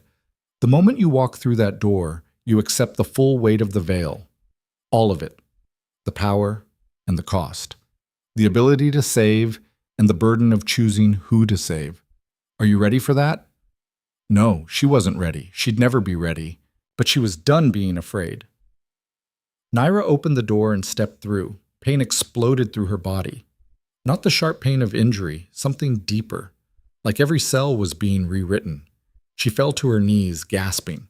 The black veins blazed with light, silver, gold, white. Every color and none. The corruption she'd absorbed from Veil wasn't destroying her. It was becoming part of her. Fuel for something new. Nira felt her throat burning. The scar tissue that had stolen her voice was dissolving, rebuilding. She opened her mouth and screamed. The sound that came out wasn't human. It was pure power, raw and untamed. The chamber shook, cracks spread across the white void. And then it was over. Nira knelt on the stone floor of the temple, breathing hard. The black veins were still there, but they didn't look corrupted anymore. They looked like art, like rivers of light under her skin. She touched her throat. The scar was gone. Hello? The word came out rough, unused. But it came out. She had her voice back. Nira stood on shaking legs and walked toward the exit, toward the surface, toward the people waiting for her. The climb up felt like it took hours, or maybe minutes. Time was strange in the temple. When she emerged into the dying sunlight, 3 faces turned toward her. Vael moved first. He was across the distance in seconds, his hands on her shoulders, his eyes searching her face. You're alive, he said. He stopped, stared at her arms, at the silver veins that had replaced the black. What happened? I passed, Nira said. Vail's eyes widened. You're speaking. I'm speaking. She touched her throat, still not quite believing it. The trial gave it back. Maris approached cautiously, her healer's instincts taking over. Let me see your arms. Nira held them out. Maris examined the veins carefully, her expression shifting from clinical to amazed. It's not corruption anymore, Maris whispered. It's pure power, stabilized, contained. She looked up at Nira. You did it. You actually survived the trial. What did you see in there? Kalor asked quietly. He was watching Naira with an intensity that made her uncomfortable. The truth, Naira said simply, about what I am, what I've been running from. She met his eyes. And what I have to do next. Which is? Save my sister. Naira's voice hardened. She's dying. Thaddeus has been using her as a weapon for 18 years, and I'm going to get her back. That's suicide, Kalor said. Thaddeus's fortress is impregnable. Even if you have power now, you can't just walk in and, yes, I can. Naira felt the truth of it settle into her bones. Because I'm not going alone. She looked at Vale. I need an army, she said, and a king willing to start a war. Vale's expression was fierce, proud. You have both. They rode back toward the fortress as the sun set behind them. Naira sat straighter in her saddle now. The weight she'd carried for so long felt different, lighter, like she'd finally figured out how to distribute it properly. When they crossed back into the North's territory, word spread fast. The Omega had survived the trial. The impossible had happened. By the time they reached the fortress gates, a crowd had gathered, silent, waiting. Naira dismounted and walked toward them. The crowd parted without anyone saying a word. High Counselor Theron stood at the entrance, his expression carefully neutral. So, you survived. I did. Naira's voice carried across the courtyard, clear, strong. And now we need to talk about what comes next. Which is war. Naira met his eyes without flinching. We're going after Thaddeus. We're taking his fortress. And we're freeing every carrier he's enslaved. Murmurs rippled through the crowd. That would require a formal declaration of war, Theron said slowly. The council would have to vote. Then call a vote. Vale's voice cut through the murmurs. Now. The council assembled in the throne room within the hour. Naira stood at the center while they filed in, their faces ranging from curious to hostile. Theron called the session to order. The Omega Naira Solon has passed the trial of the Veil. This means she is officially recognized as a carrier with full rights and protections. He paused. She's also requested that we declare war on the southern warlord Thaddeus. King Vale supports this request. The council will now vote. On what grounds? One of the council members demanded. Thaddeus attacked us, yes, but he retreated. We have no legal justification for invasion. He's holding my sister captive, Naira said. He's enslaved her and used her as a weapon for 18 years. That's justification enough. Your sister is not a citizen of the North, another council member argued. We can't declare war over a foreign slave. Then declare war because he attacked us, Vale said coldly, or because he's building an army to attack us again, or because he's trying to weaponize carriers for the next great war. Pick a reason. There are plenty. But war would cost us, Theron said. Resources, lives. The southern territories would unite against us. We'd be fighting 5 warlords instead of 1. Then we fight 5. Vale's voice was absolute. Because if we don't stop this now, they'll keep coming, keep taking, keep enslaving anyone with power they can use, including Naira. The council erupted into argument. Voices overlapped. Accusations flew. Naira closed her eyes and focused on the power thrumming under her skin. The Veil responded, eager, ready. She raised her hand. The council went silent, not because she'd commanded them to, because the air itself had changed. Pressure built in the room like a storm about to break. I understand your concerns, Naira said quietly. War is terrible. People will die. Resources will be spent. But let me show you what's at stake. She pulled off her right glove. The silver veins on her arm began to glow, soft at first, then brighter. The light spread through the throne room, and as it did, images formed in the air above her hand. Faces, dozens of them. Children, adults, elderly, all with the same haunted look. These are the other carriers, Naira said. The ones Thaddeus has enslaved. The ones he's using to fuel his war machine. She focused, and the images shifted to show chambers deep underground. Chains, torture devices, bodies too weak to stand. This is what he does with power. This is what he'll keep doing until someone stops him. The council stared at the images in horror. I'm not asking you to go to war for me, Naira continued. I'm asking you to go to war for them, for every person who's been used as a tool, for every child who'll be taken if we don't act. She lowered her hand, and the images faded. And I'm offering to lead the assault myself. No one else has to die. Just me. You can't lead an assault, Theron said, his voice strained. You're not a soldier. No, I'm something better. Nira's eyes met his. I'm the thing Thaddeus has been trying to capture for years, and now I'm walking straight to his door. He won't be able to resist. It's a trap, Kalor said suddenly. You're making yourself bait. Yes, Nira looked at him, but it's bait he'll take. And while he's focused on me, Vial and the army can breach the fortress from the other side. That's insane, Mara said. You'll be captured, killed. Maybe, Nira shrugged, or maybe I'm strong enough now to fight back. She looked at Vale. Either way, it's the best chance we have. Vale's jaw was tight. I hate this plan. I know, but it might work. He stood. The council will vote, but know this. If the vote fails, I'm going anyway, with or without approval. Anyone who wants to join me is welcome. The vote was called. Hands raised slowly, reluctantly. It passed, barely, but it passed. War is declared, Theron said heavily. May the ancestors forgive us. Nira didn't care about forgiveness. She cared about her sister, about the other carriers, about stopping Thaddeus before he could hurt anyone else. The meeting adjourned. Nobles filed out, whispering among themselves. Nira stood alone in the throne room until Vial approached. You're really doing this, he said. I am. Then I'm coming with you, all the way. You can't. You're the king. If you die, I might as well be dead anyway. Vale grabbed her hand. The curse is gone. You cured it when you absorbed it, which means I'm no longer tied to the throne by necessity. I can actually fight now. Nira squeezed his hand. This isn't your war. It became my war the moment I claimed you. Vale's voice was fierce. And I don't abandon what's mine. Before she could respond, the doors burst open. A guard ran in, his face pale. Your Majesty, we have a problem. What kind of problem? Thaddeus. He's here. At the gates. With an army. Everyone froze. He's requesting a meeting, the guard continued. Says he wants to make a trade. What kind of trade? Vale demanded. The guard swallowed hard. The Omega's sister, in exchange for the Omega herself. Nira's blood went cold. He brought her here?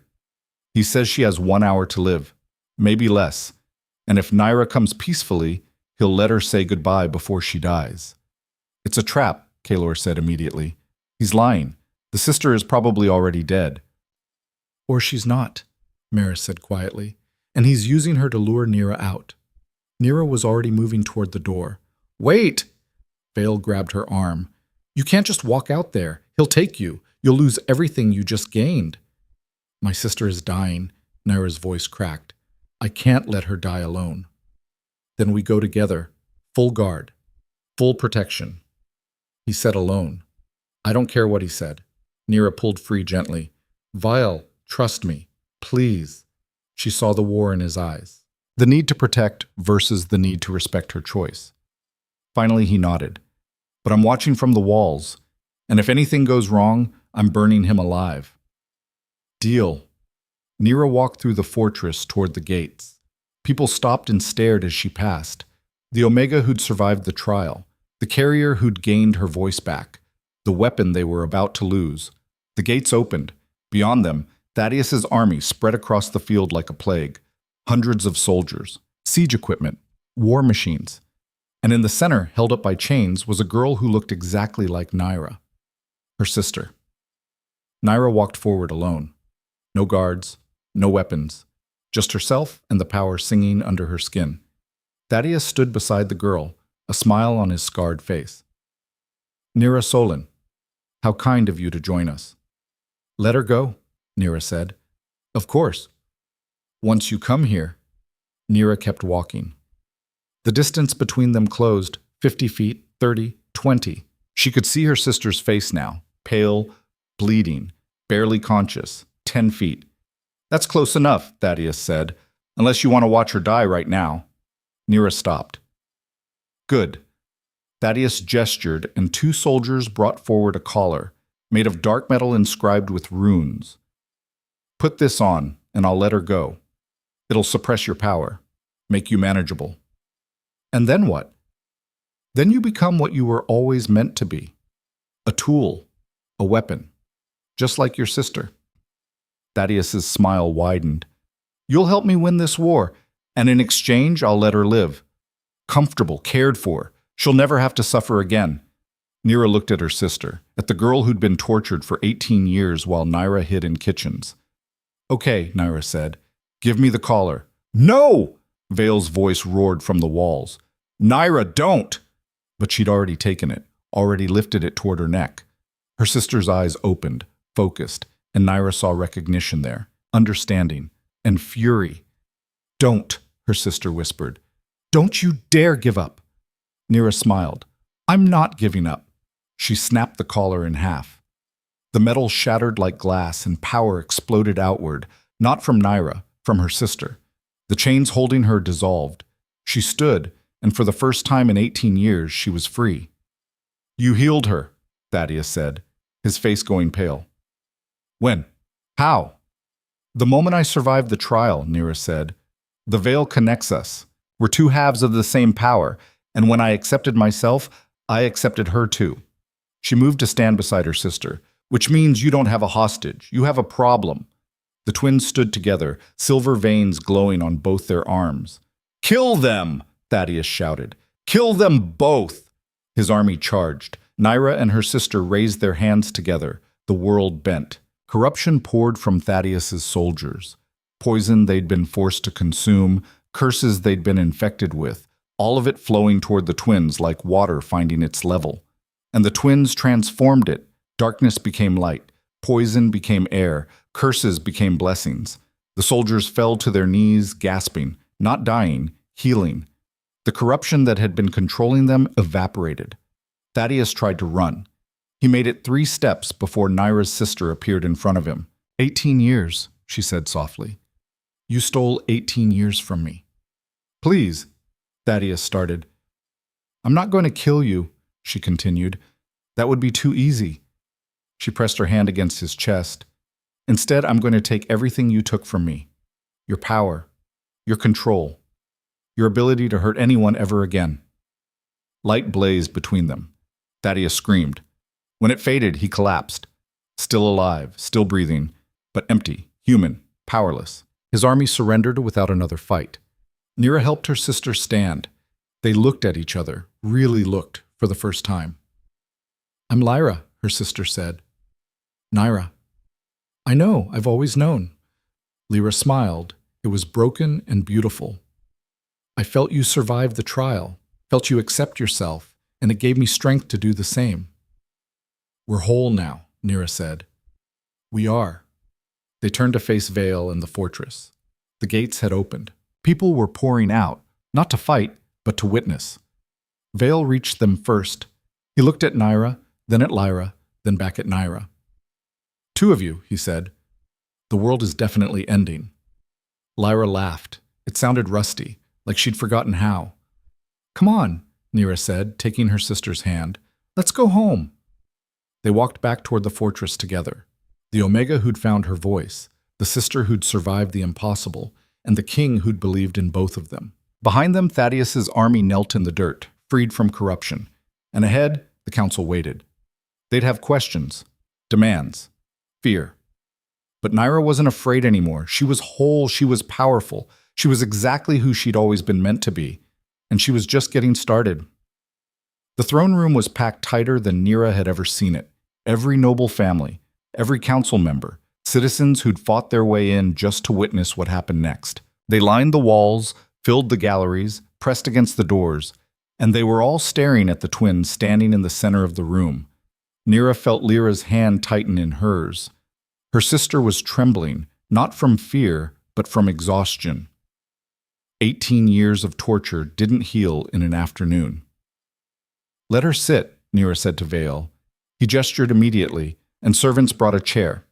Lyra sank into it gratefully, though her eyes never left the crowd, like she expected them to attack at any moment. High Counselor Theron stood at the front, his silver robes pristine despite the chaos outside. We have much to discuss. Discuss fast, Vale said coldly. My patience is thin. Your Majesty, 2 carriers with the complete veil now stand in our kingdom. This changes everything. Theron's voice was measured, but Naira could hear the fear underneath. We need protocols, safeguards, rules about how this power can be. No. Naira's voice cut through the room like a blade. Theron blinked. Excuse me? You're not putting rules on us. You're not treating us like weapons you need to control. Naira stepped forward, releasing Lyra's hand. We just freed an entire army from corruption. We stopped a warlord without killing a single person. And you want to talk about safeguards? You're dangerous, one of the nobles said. Both of you. That power could destroy cities, reshape minds. Who's to say you won't? Who's to say you won't? Lyra's voice was hoarse but steady. You people enslaved me. You let Thaddeus take me when I was 6 years old because I was too dangerous to keep, because having power scared you more than doing the right thing. The noble's face went red. That's not... It's exactly what happened. Lyra stood on shaking legs. And now you want to do the same thing to my sister. Put her in a cage you call protection and pretend it's for everyone's good. We're just trying to prevent another war, Naira finished. Then listen carefully. The only reason there'll be another war is if you keep treating people with power like they're monsters waiting to happen. She looked around the room. We're not your enemies. We're not weapons. We're just people who happen to be able to do something you can't. That's precisely the problem, Theron said. Power without oversight becomes tyranny. And oversight without trust becomes slavery, Naira shot back. So here's what's going to happen. Lyra and I are staying in the north under Vale's protection. But we're not joining your council. We're not following your protocols. We're just going to live. That's unacceptable. Then we'll leave. Nira's voice was flat. And the next time someone attacks your kingdom, you'll have to handle it yourself. The room went silent. You're threatening us? Another council member demanded. No, I'm stating facts. Nira met their eyes one by one. You can have us as allies, equals who choose to help. Or you can have nothing, your choice. Vale moved to stand beside her. For the record, if they leave, I'm going with them. Your Majesty, you can't. I'm the king. I can do whatever I want. Vale's tone was conversational. And right now, I want to make it very clear that Naira and Lyra are under my personal protection. Anyone who threatens them threatens me. Anyone who tries to control them tries to control me. Is that understood? No one answered. I asked if that was understood, Vale repeated, his voice dropping to something dangerous. Yes, Your Majesty, Theron said finally. The words looked like they hurt coming out. Good. Meeting adjourned. But we haven't discussed... I said, meeting adjourned. Vale's hand went to his sword hilt. Not a threat, a promise. The council filed out slowly, shooting dark looks at the twin. The nobles followed. The citizens lingered longest, their faces a mix of awe and terror. When the throne room finally emptied, Lyra collapsed back into the chair. That went well, she said dryly. Naira almost laughed. You have a terrible sense of well. 18 years with Thaddeus, my scale is broken. Vale crouched in front of Lyra. You need medical attention, rest, food that isn't poisoned. I need to not be stared at like a bomb about to explode, Lyra said. But I'll settle for medical attention. Maris appeared from a side door. Already prepared. Come on. She helped Lyra stand and led her away. Lyra looked back once at Naira, her expression unreadable. Then she was gone. Naira and Vale stood alone in the massive throne room. You know they're going to try something, Vale said quietly. The council. Theron. They're terrified, and terrified people do stupid things. I know. And you know I'll kill anyone who tries to hurt you or your sister. I know that too. Naira moved closer to him. But we can't build a kingdom on fear, even fear of the right things. Then what do we build it on? Naira touched his face. Trust. Starting with you trusting me not to destroy everything. I do trust you. Vale covered her hand with his. It's everyone else I don't trust. Then we change everyone else. That's a long project. Good thing we have time. Vale pulled her closer. The curse is really gone? Really gone. You absorbed it through me. I transformed it. It's just gone. Then I owe you my life twice over. You don't owe me anything. Nira rested her forehead against his. We're even. You gave me safety when I had nothing. I gave you health when you were dying. That's just what we do. What we do, Vael repeated. I like the sound of that. Before Nira could respond, the doors burst open again. Kalor strode in, his face tight with urgency. We have a problem. Of course we do, Vael muttered. What now? The Southern warlords. All 5 of them. They're forming an alliance. Kalor unrolled a map on the floor. Thaddeus's defeat scared them. They know about the twins now, about what they can do, and they're planning a coordinated attack. When? Nira asked. 3 weeks. Maybe less. Kalor pointed to multiple locations on the map. They'll hit us from all sides. We can't defend against that, not with our current forces. Then we don't defend, Vael said. We attack first. That's suicide. We're outnumbered 5-1. Not if we have the twins. Vael looked at Nira. Can you do what you did to Thaddeus's army? Free them from corruption? Turn them? Maybe. If they're corrupted. Nira studied the map. But if they're just soldiers following orders, I can't change their minds. That's not what the Veil does. Then what does it do? Nira thought about the trial, about the choice she'd made, about balance. It transforms corruption into something else, she said slowly, but the warlords themselves, they're the source. If we remove them, the armies might fall apart on their own. 5 warlords, Kalor said, scattered across 5 territories. You'd have to take them all out simultaneously, or they'll warn each other. Then that's what we do. Nira's mind was racing. Lyra and I split up. We each take 2 warlords. Vael takes the 5th. You're suggesting we assassinate 5 leaders at once? Kalor's expression was incredulous. That's the only way to stop a war before it starts. Nira met his eyes. Unless you have a better idea? Kalor didn't answer. I thought so. Nira turned to Vael. Can you get us to the Southern Territories without being detected? I can get you anywhere. Vael's voice was grim. But, Nira, this is dangerous. These aren't just warlords. They're survivors. They've held power for decades because they know how to fight. Then I'll learn. Nira's hands curled into fists. I'm done being the person things happen to. I'm done being rescued. I want to be the one doing the rescuing. Vael studied her face, then he nodded slowly. All right, but we do this smart. We plan, we prepare, and we don't move until we're ready. Agreed. And I'm coming with you, non-negotiable. Nira smiled.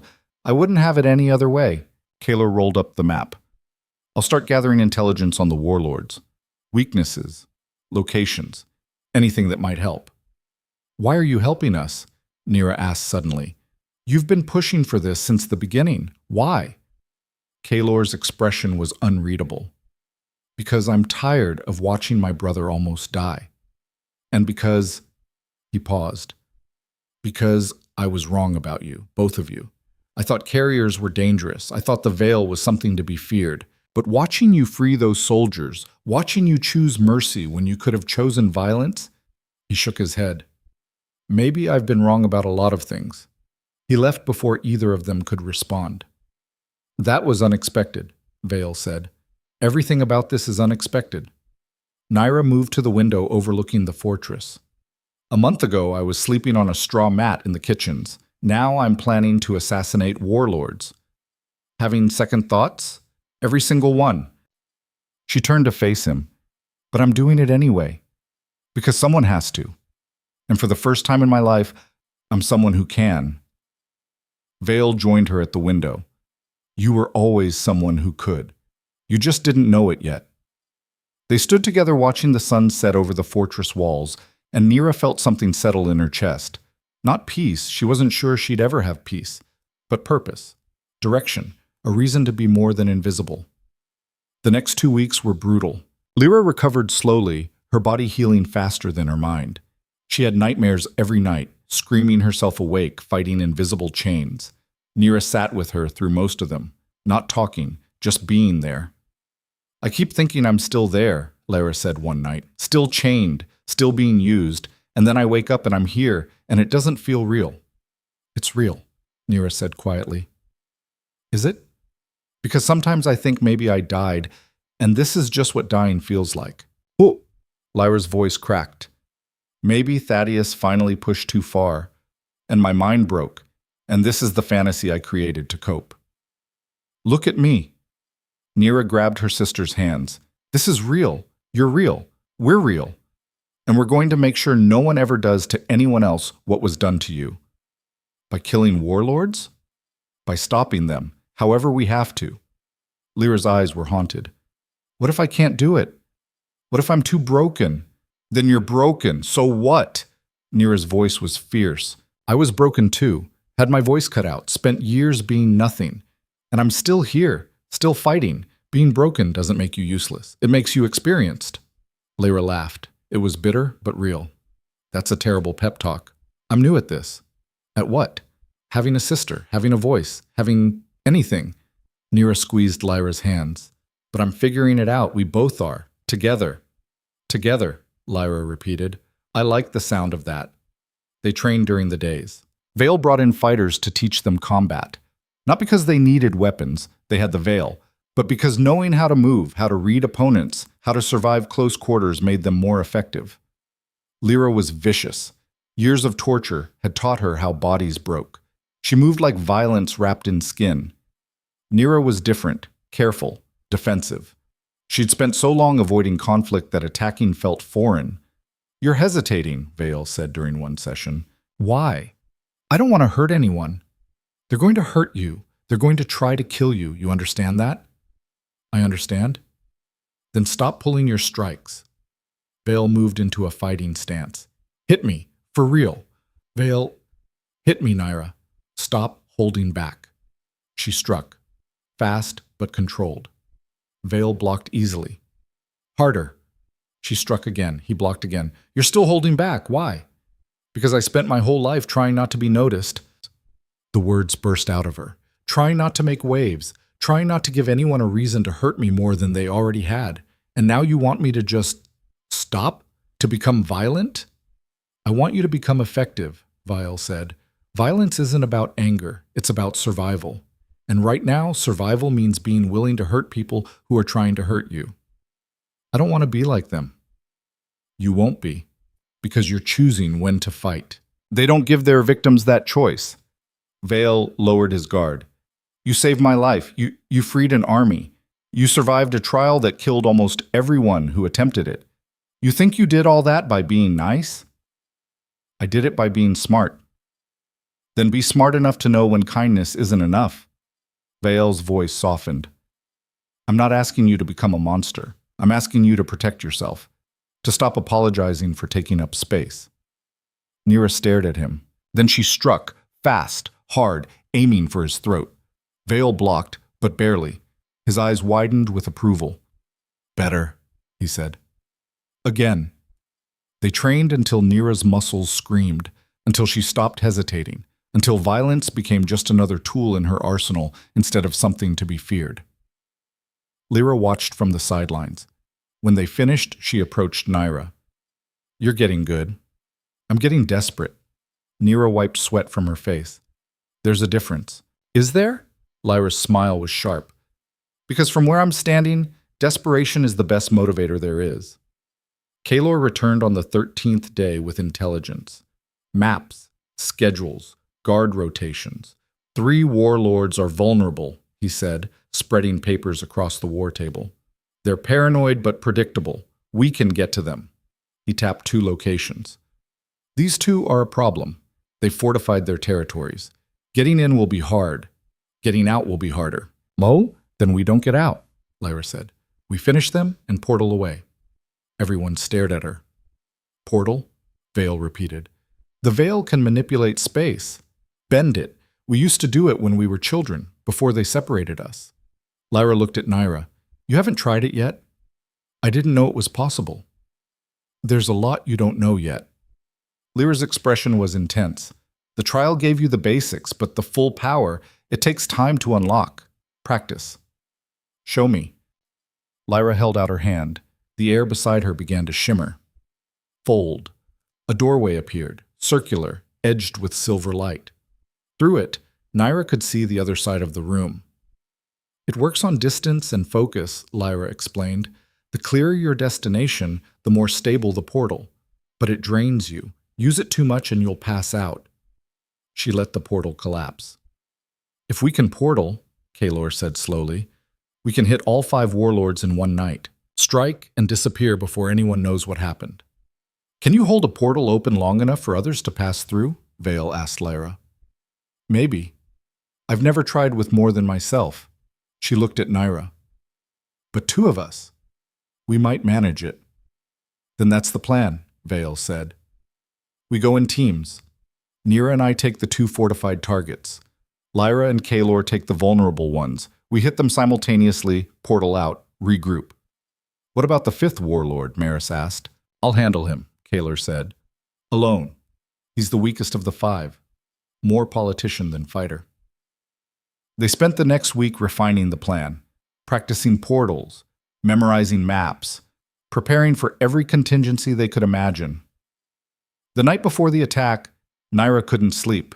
She stood on her balcony watching the stars and trying to quiet her racing thoughts. Vale found her there. Nervous? He asked. Terrified. Good. Fear keeps you sharp. He moved to stand beside her. But terror makes you sloppy. So let me ask, what are you afraid of? Failing, getting people killed, becoming the monster they think I am. Nira's voice was quiet. Losing my sister right after I found her. Losing you. Losing myself in the power. That's a lot of fear. I'm a complicated person. Vale smiled. You're a person worth knowing. That's what matters. He pulled something from his pocket. I have something for you. It was a ring, simple silver band with a small stone that glowed faintly in the darkness. It's not a claiming ring, Vael said quickly. I know you're not ready for that. This is just a promise that no matter what happens tomorrow, no matter how far the veil takes you, you'll always have a place here. With me. If you want it. Nira took the ring. It was warm, like it had been sitting against his heart. I want it, she said. I want all of it. The place. The promise. You. She slipped the ring onto her finger. Vale pulled her close, and they stood together under the stars, pretending tomorrow wasn't coming. But tomorrow came anyway. They left at midnight, 5 teams moving toward 5 targets. Naira and Vale headed south, traveling light and fast. They reached the first warlord's fortress at dawn. It was massive, built into a cliff face, surrounded by a river of what looked like liquid fire. That's encouraging, Nira muttered.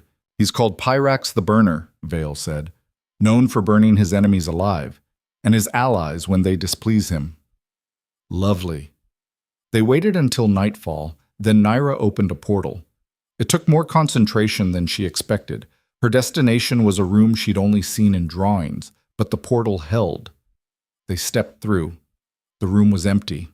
For about 5 seconds.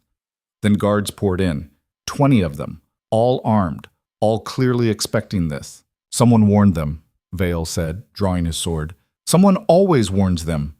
Naira raised her hands. Get behind me. Like hell. Vale, behind me. Now. He moved and Nira released the veil. Corruption poured off the guards like smoke. She could see it now, the poison they'd been fed, the curses woven into their armor, the fear hammered into their minds. She grabbed it all and pulled. The guards collapsed, gasping. Their armor cracked and fell away. They stared at their hands like they'd never seen them before. What did you... One started. I freed you, Nira said simply. Now leave, before your master realizes what happened. They ran. Nira and Vale moved deeper into the fortress. They found Pyrax in his throne room, surrounded by more guards and what looked like a pit of actual fire. The carrier and the dying king, Pyrax said. He was massive, easily 7 feet tall, covered in burn scars. Come to kill me? Come to stop you, Nira corrected. Semantics. Pyrax gestured, and the guards attacked. This time, Nira didn't wait. She pulled the corruption from them mid-charge. They fell like puppets with cut strings. Pyrax's eyes widened. Impossible. They were bound, controlled. Nothing's impossible. Nira approached him slowly. You've been using curse magic to control your armies, making them fight whether they want to or not. That ends now. You can't stop me. I have thousands of soldiers. Had. Nira pressed her hand against his chest. Not anymore. She pulled, and pulled, and pulled. Decades of corruption poured out of Pyrax, curses he'd cast, pain he'd inflicted, power he'd stolen. It was too much. Nira's knees buckled. Vale caught her. That's enough. We can finish him. No. Nira forced herself upright. No more killing. We're better than that. She transformed the corruption into something else. Light, warmth, truth, and pushed it back into Pyrax. The warlord screamed, not in pain, in realization. He saw everything he'd done, everyone he'd hurt, all the lives he'd destroyed. When it ended, he collapsed, broken, not dead, but no longer dangerous. Let's go, Nira said. They portaled out just as reinforcements arrived.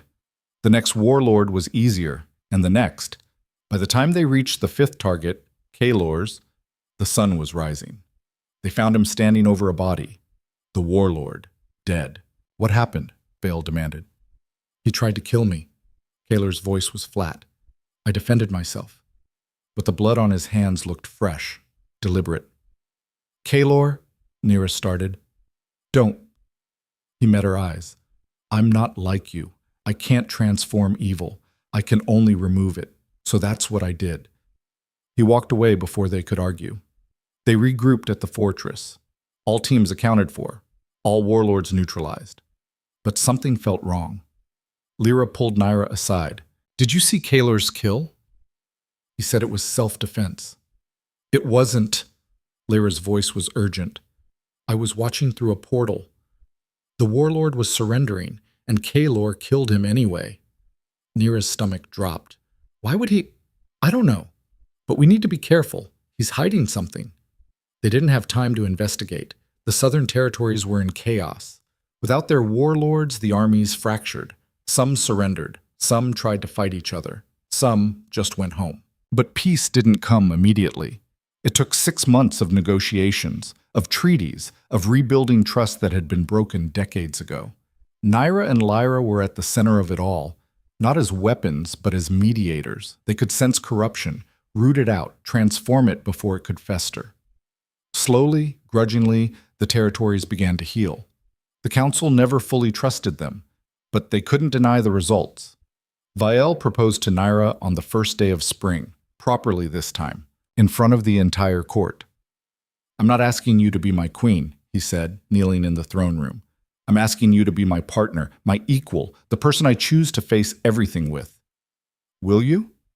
Nira looked at the ring in his hand, looked at Lyra standing beside her, finally healthy, looked at the court that had once wanted her dead, now watching with something like respect. Yes, she said. I will. The fortress erupted in celebration. But that night, as Nira and Lyra stood together on the balcony watching fireworks light up the sky, Lyra's expression was troubled. What's wrong? Nira asked. Kalor's been investigating the old wars, the ones that killed the original carriers. Lyra's voice was quiet, and I think he found something. Something about why we were separated. Why the power was supposed to be extinct. What did he find? I don't know yet, but Lyra gripped her hand. I think someone wanted carriers to exist. Someone planned for this. For us. And I don't think they're done with us yet. Before Nira could respond, an explosion rocked the fortress. They ran to the walls. In the distance, the Deadlands were glowing. Not with the cold light of death, but with something else. Something alive. What is that? Vale appeared beside them, sword already drawn. The temple, Lyra whispered. It's opening. But the trials are over. Not those trials. Lyra's face was white. The other one, the one no carrier has ever survived, the one that determines if we're strong enough for what comes next. What comes next? Nira demanded. Lyra turned to face her. War. Not between territories. Between realities. The veil doesn't just transform corruption. It holds back something worse. something that's been trying to break through for 3 centuries. And now that we're whole, now that we've proven ourselves, another explosion, closer this time. It's coming, Lyra finished, and we're the only thing standing in its way. Nira looked at the glowing deadlands, at her sister, at Vale standing ready to fight beside her, at the fortress full of people who were finally starting to believe in them. She'd spent her whole life wanting to be invisible, to be nothing, to avoid being hurt, and now she was the only thing between her world and destruction. She started to laugh. It wasn't funny, it was the opposite of funny, but she laughed anyway because what else could she do? All right, she said finally, let's go save the world, again. Lyra smiled. It was fierce and broken and real. Together? Together. They joined hands, 2 halves of the same whole, 2 sisters who'd found each other across time and torture and impossible trials. The silver veins on their arms began to glow. Behind them, Vale raised his sword. The fortress prepared for war. The council scrambled for answers. But Nira and Lyra just stood together on the wall, watching something vast and terrible emerge from the deadlands. They were ready. Not because they had all the answers, not because they weren't afraid, not because they were perfect, but because they'd chosen to be whole, to accept themselves, the broken parts and the powerful parts, the silence and the scream. And that choice had made them strong enough for anything, even the end of the world. The creature that emerged from the deadlands was impossible to describe. It wasn't solid, wasn't quite liquid. It moved like thought made manifest, shifting, changing, reforming, and it was hungry. What is that thing? Vale breathed. The corruption, Lyra said. The source of every curse, every poison, every bit of darkness we've been transforming. It's been building for centuries, and now it wants its power back. The creature moved toward the fortress. Where it touched the ground, life died. Grass withered, stone cracked. Reality itself seemed to break. We can't let it reach the fortress, Nira said. We won't. Lyra squeezed her hand. But we can't fight it here. We have to take it back to the Deadlands, back to the temple. That's where the original carriers sealed it 300 years ago. How? By sacrificing themselves. Lyra's voice cracked. By using the veil to absorb all the corruption at once. It killed them. All of them. Nira understood. But we're stronger. 2 of us instead of 1. Maybe. Or maybe we die too. Lyra met her eyes. I just got you back. I don't want to lose you. Then we don't lose each other. Nira turned to Vale. I need you to stay here. Protect the fortress if this doesn't work. Absolutely not. Vale, please. She touched his face. If we fail, the fortress needs a king. Someone strong enough to hold things together. That's you. I don't want to be king without you. You won't have to be, because we're not going to fail. She kissed him. Hard, desperate, final. But if we do, promise me you'll remember that I chose this, that I wasn't a victim, that I fought back. Vale's eyes were wet. I promise. Nira and Lyra joined hands and opened a portal, massive, unstable, leading straight to the heart of the Deadlands. Last chance to back out, Lyra said. Never. They stepped through together. The Deadlands were worse up close. The air tasted like ash and regret. The ground was covered in the bones of every carrier who'd tried and failed to stop the corruption. The creature followed them through the portal. It moved faster here, like it was home. We have to get it to the temple, Lyra shouted. The seal is there. If we can reactivate it. We'd need the original carrier's power. Nira dodged as a tendril of corruption lashed toward her. And they're dead. Their power isn't. It's in the temple. In the walls. In the very stones. Lyra's voice was urgent. But accessing it means connecting to them. Becoming them. And they died in agony. All of them. We'd feel that. Then we feel it. Nira grabbed her sister's hand. Together. They ran for the temple ruins. The corruption chased them, tearing through the Deadlands like a storm made of nightmares. They reached the temple just as the creature caught up. Its mass filled the entrance, blocking their escape. Now what? Lyra gasped. Now we choose. Nira pulled her sister close. Power or peace, Lyra? Which door do we walk through? I thought you said balance. Balance is for people who survive. Nira's voice was steady. But sometimes survival isn't enough. Sometimes you have to sacrifice everything to save everyone. Lyra understood. Then we choose each other. They pressed their hands against the temple walls. The stones began to glow. Power poured into them. Centuries of it. Dozens of carriers who'd come before, all lending their strength. And with it came their pain, their deaths, their final moments.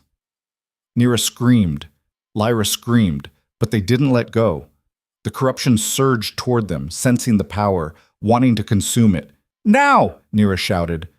The twins released the veil simultaneously, not to transform the corruption, to absorb it. All of it. Every last drop. The pain was indescribable, like swallowing the sun, like dying 1,000 deaths at once. But they held on, held each other, held the power and the pain and the truth of what they were. The corruption poured into them, into the space between them, into the bond that made them whole. And for a moment, Nira understood everything. Why carriers existed, why they came in pairs, why the power required sacrifice. Because the veil wasn't about transforming corruption. It was about becoming the place where corruption went to die. The sisters were the filter between darkness and light, the boundary between chaos and order. And maintaining that boundary required everything they had. The last of the corruption disappeared into them. The Deadlands went silent. Nira opened her eyes. She was still standing, still alive, still... Lyra collapsed. No! Nira caught her sister. Lyra, stay with me. Please stay with me. Too much, Lyra whispered. Her skin was turning gray, cracking. Took too much. Can't... Don't you dare die. Nira's voice broke. We just found each other. You don't get to leave me now. Not leaving. Lyra's smile was weak. Just going first. You'll follow, eventually. Everyone does. Lyra, you have to let me go. Lyra touched Nira's face. Someone has to stay and hold the seal, keep the corruption trapped. And I've been broken for so long. I'm tired of fighting. Then I'll hold it, Nira said desperately. I'll stay. You go back to the fortress. Live. Please. Can't. It chose me. The moment we touched the temple, it chose me. Lyra's eyes were fading. But that's okay, because I chose you, and that matters more. She took one last breath and stopped. Nira held her sister's body and screamed, not silently this time. The sound tore from her throat, raw and broken and furious. The temple shook, the walls cracked. The seal began to fail. No, she couldn't do this, couldn't hold it alone, couldn't... A hand touched her shoulder. Nira looked up to find dozens of figures surrounding her, translucent, glowing, the carriers who'd died in this place. And standing at the front, now among them, was Lyra. We're not gone, Lyra's spirit said. We're part of the seal now, part of the temple, and we'll hold it, forever if we have to. She smiled. But you have to live, Nira, for both of us. You have to go back and show them what we died to protect. I can't lose you again. You're not losing me. I'm right here. I'll always be right here. Lyra's form began to fade. Now go. Veil's waiting. The world's waiting, and you have so much left to do. The spirits merged with the temple walls. Their power flowed into the stones, reinforcing the seal, making it permanent, making it unbreakable. Nira stood alone in the Deadlands, tears streaming down her face, her sister's body dissolving into light. She wanted to stay, wanted to die here with Lyra, but that would make the sacrifice meaningless, so she opened a portal back to the fortress, back to Vale, back to life. She stepped through. The fortress erupted in cheers when they saw her. They'd been watching the Deadlands, had seen the corruption disappear, thought both sisters had died. But Nira walked through the crowd alone, silent again, not because her voice was gone, but because she had nothing to say. Vale found her on the wall where they'd stood together before the battle. Lyra? He asked gently. Nira shook her head. The tears came again. Vale pulled her close and let her break. The funeral was held 3 days later. They had no body to bury, so they built a monument instead, in the center of the fortress, where everyone could see it. 2 figures carved in stone, sisters holding hands, forever together. Nira stood in front of it, unable to speak, unable to process. She saved us all, Maris said quietly beside her. Everyone in the kingdom, everyone in every kingdom. That's not nothing. It's not enough, Nira said. She deserved to live, to be happy, to have more than torture and sacrifice. Maybe. But she made her choice, just like you made yours. Maris touched Nira's shoulder. And her choice mattered. Don't diminish that by wishing it was different. Nira nodded numbly. The weeks passed slowly. The Southern Territories sent delegations to offer condolences, to thank Nira for stopping the corruption, to beg her to stay and help rebuild. She said yes to all of it, because Lyra had told her to live. So that's what she'd do. 3 months after the battle, Vale found Nira in the library. She'd been spending more time there, researching the old carriers, trying to understand why Lyra had to die when she survived. The council wants to make you a saint, Vale said. Build temples in your honor. Write prophecies about the carrier who saved the world. No. I told them you'd say that. He sat beside her. They're persistent, though. They want to give you something. Recognition, status, power. I don't want power. I just want... Nira's voice broke. I just want my sister back. I know. Vale pulled her close. But since we can't have that, what do you want instead? Nira thought about it, about everything that had happened, everything she'd lost and gained. I want to make sure no other carriers suffer like we did, she said finally. No more children taken, no more powers enslaved. I want to build a place where people like Lyra and me can be safe, can choose their own paths. Then let's build it. They started small, a sanctuary in the northern mountains, far from politics and war, a place where people with dangerous gifts could learn to control them, could be protected instead of hunted. Nira ran it personally, teaching, healing, helping others accept the parts of themselves they'd been taught to fear. She never forgot Lyra, never stopped feeling the absence, but she learned to carry it, to transform grief into purpose, just like the Veil had taught her. On the anniversary of the battle, Nira made the pilgrimage to the Deadlands, to the temple where Lyra's spirit held the seal. She pressed her hand against the stones and felt warmth, felt her sister still there, still protecting. Thank you, she whispered, for everything, for fighting, for choosing me, for showing me how to be whole. The stones glowed briefly, like Lyra was answering. Nira smiled through her tears. When she returned to the fortress, Vael was waiting. They'd been married for 6 months now. It wasn't always easy. She still had nightmares, still struggled with the weight of survival, but it was real. Ready to go home? He asked. Nira looked at the fortress, at the sanctuary beyond, at the world she and Lyra had saved. Yeah, she said, I'm ready. They walked together toward the future. The voiceless Omega who'd found her voice, the dying king who'd found life, and the memory of a sister who'd given everything so others could live free. It wasn't a perfect ending. Nira still grieved, still carried scars, still wondered if she could have saved Lyra somehow. But she was alive. She was fighting. She was choosing every single day to be more than what they'd tried to make her. And in the end, that was the greatest transformation of all. Not power without cost, not strength without sacrifice, but choice without apology. The choice to live, to love, to be whole even when broken. The choice to matter. And Nira chose it every single day. For herself. For Lyra. For everyone who'd ever been told they were nothing. She chose to prove them wrong.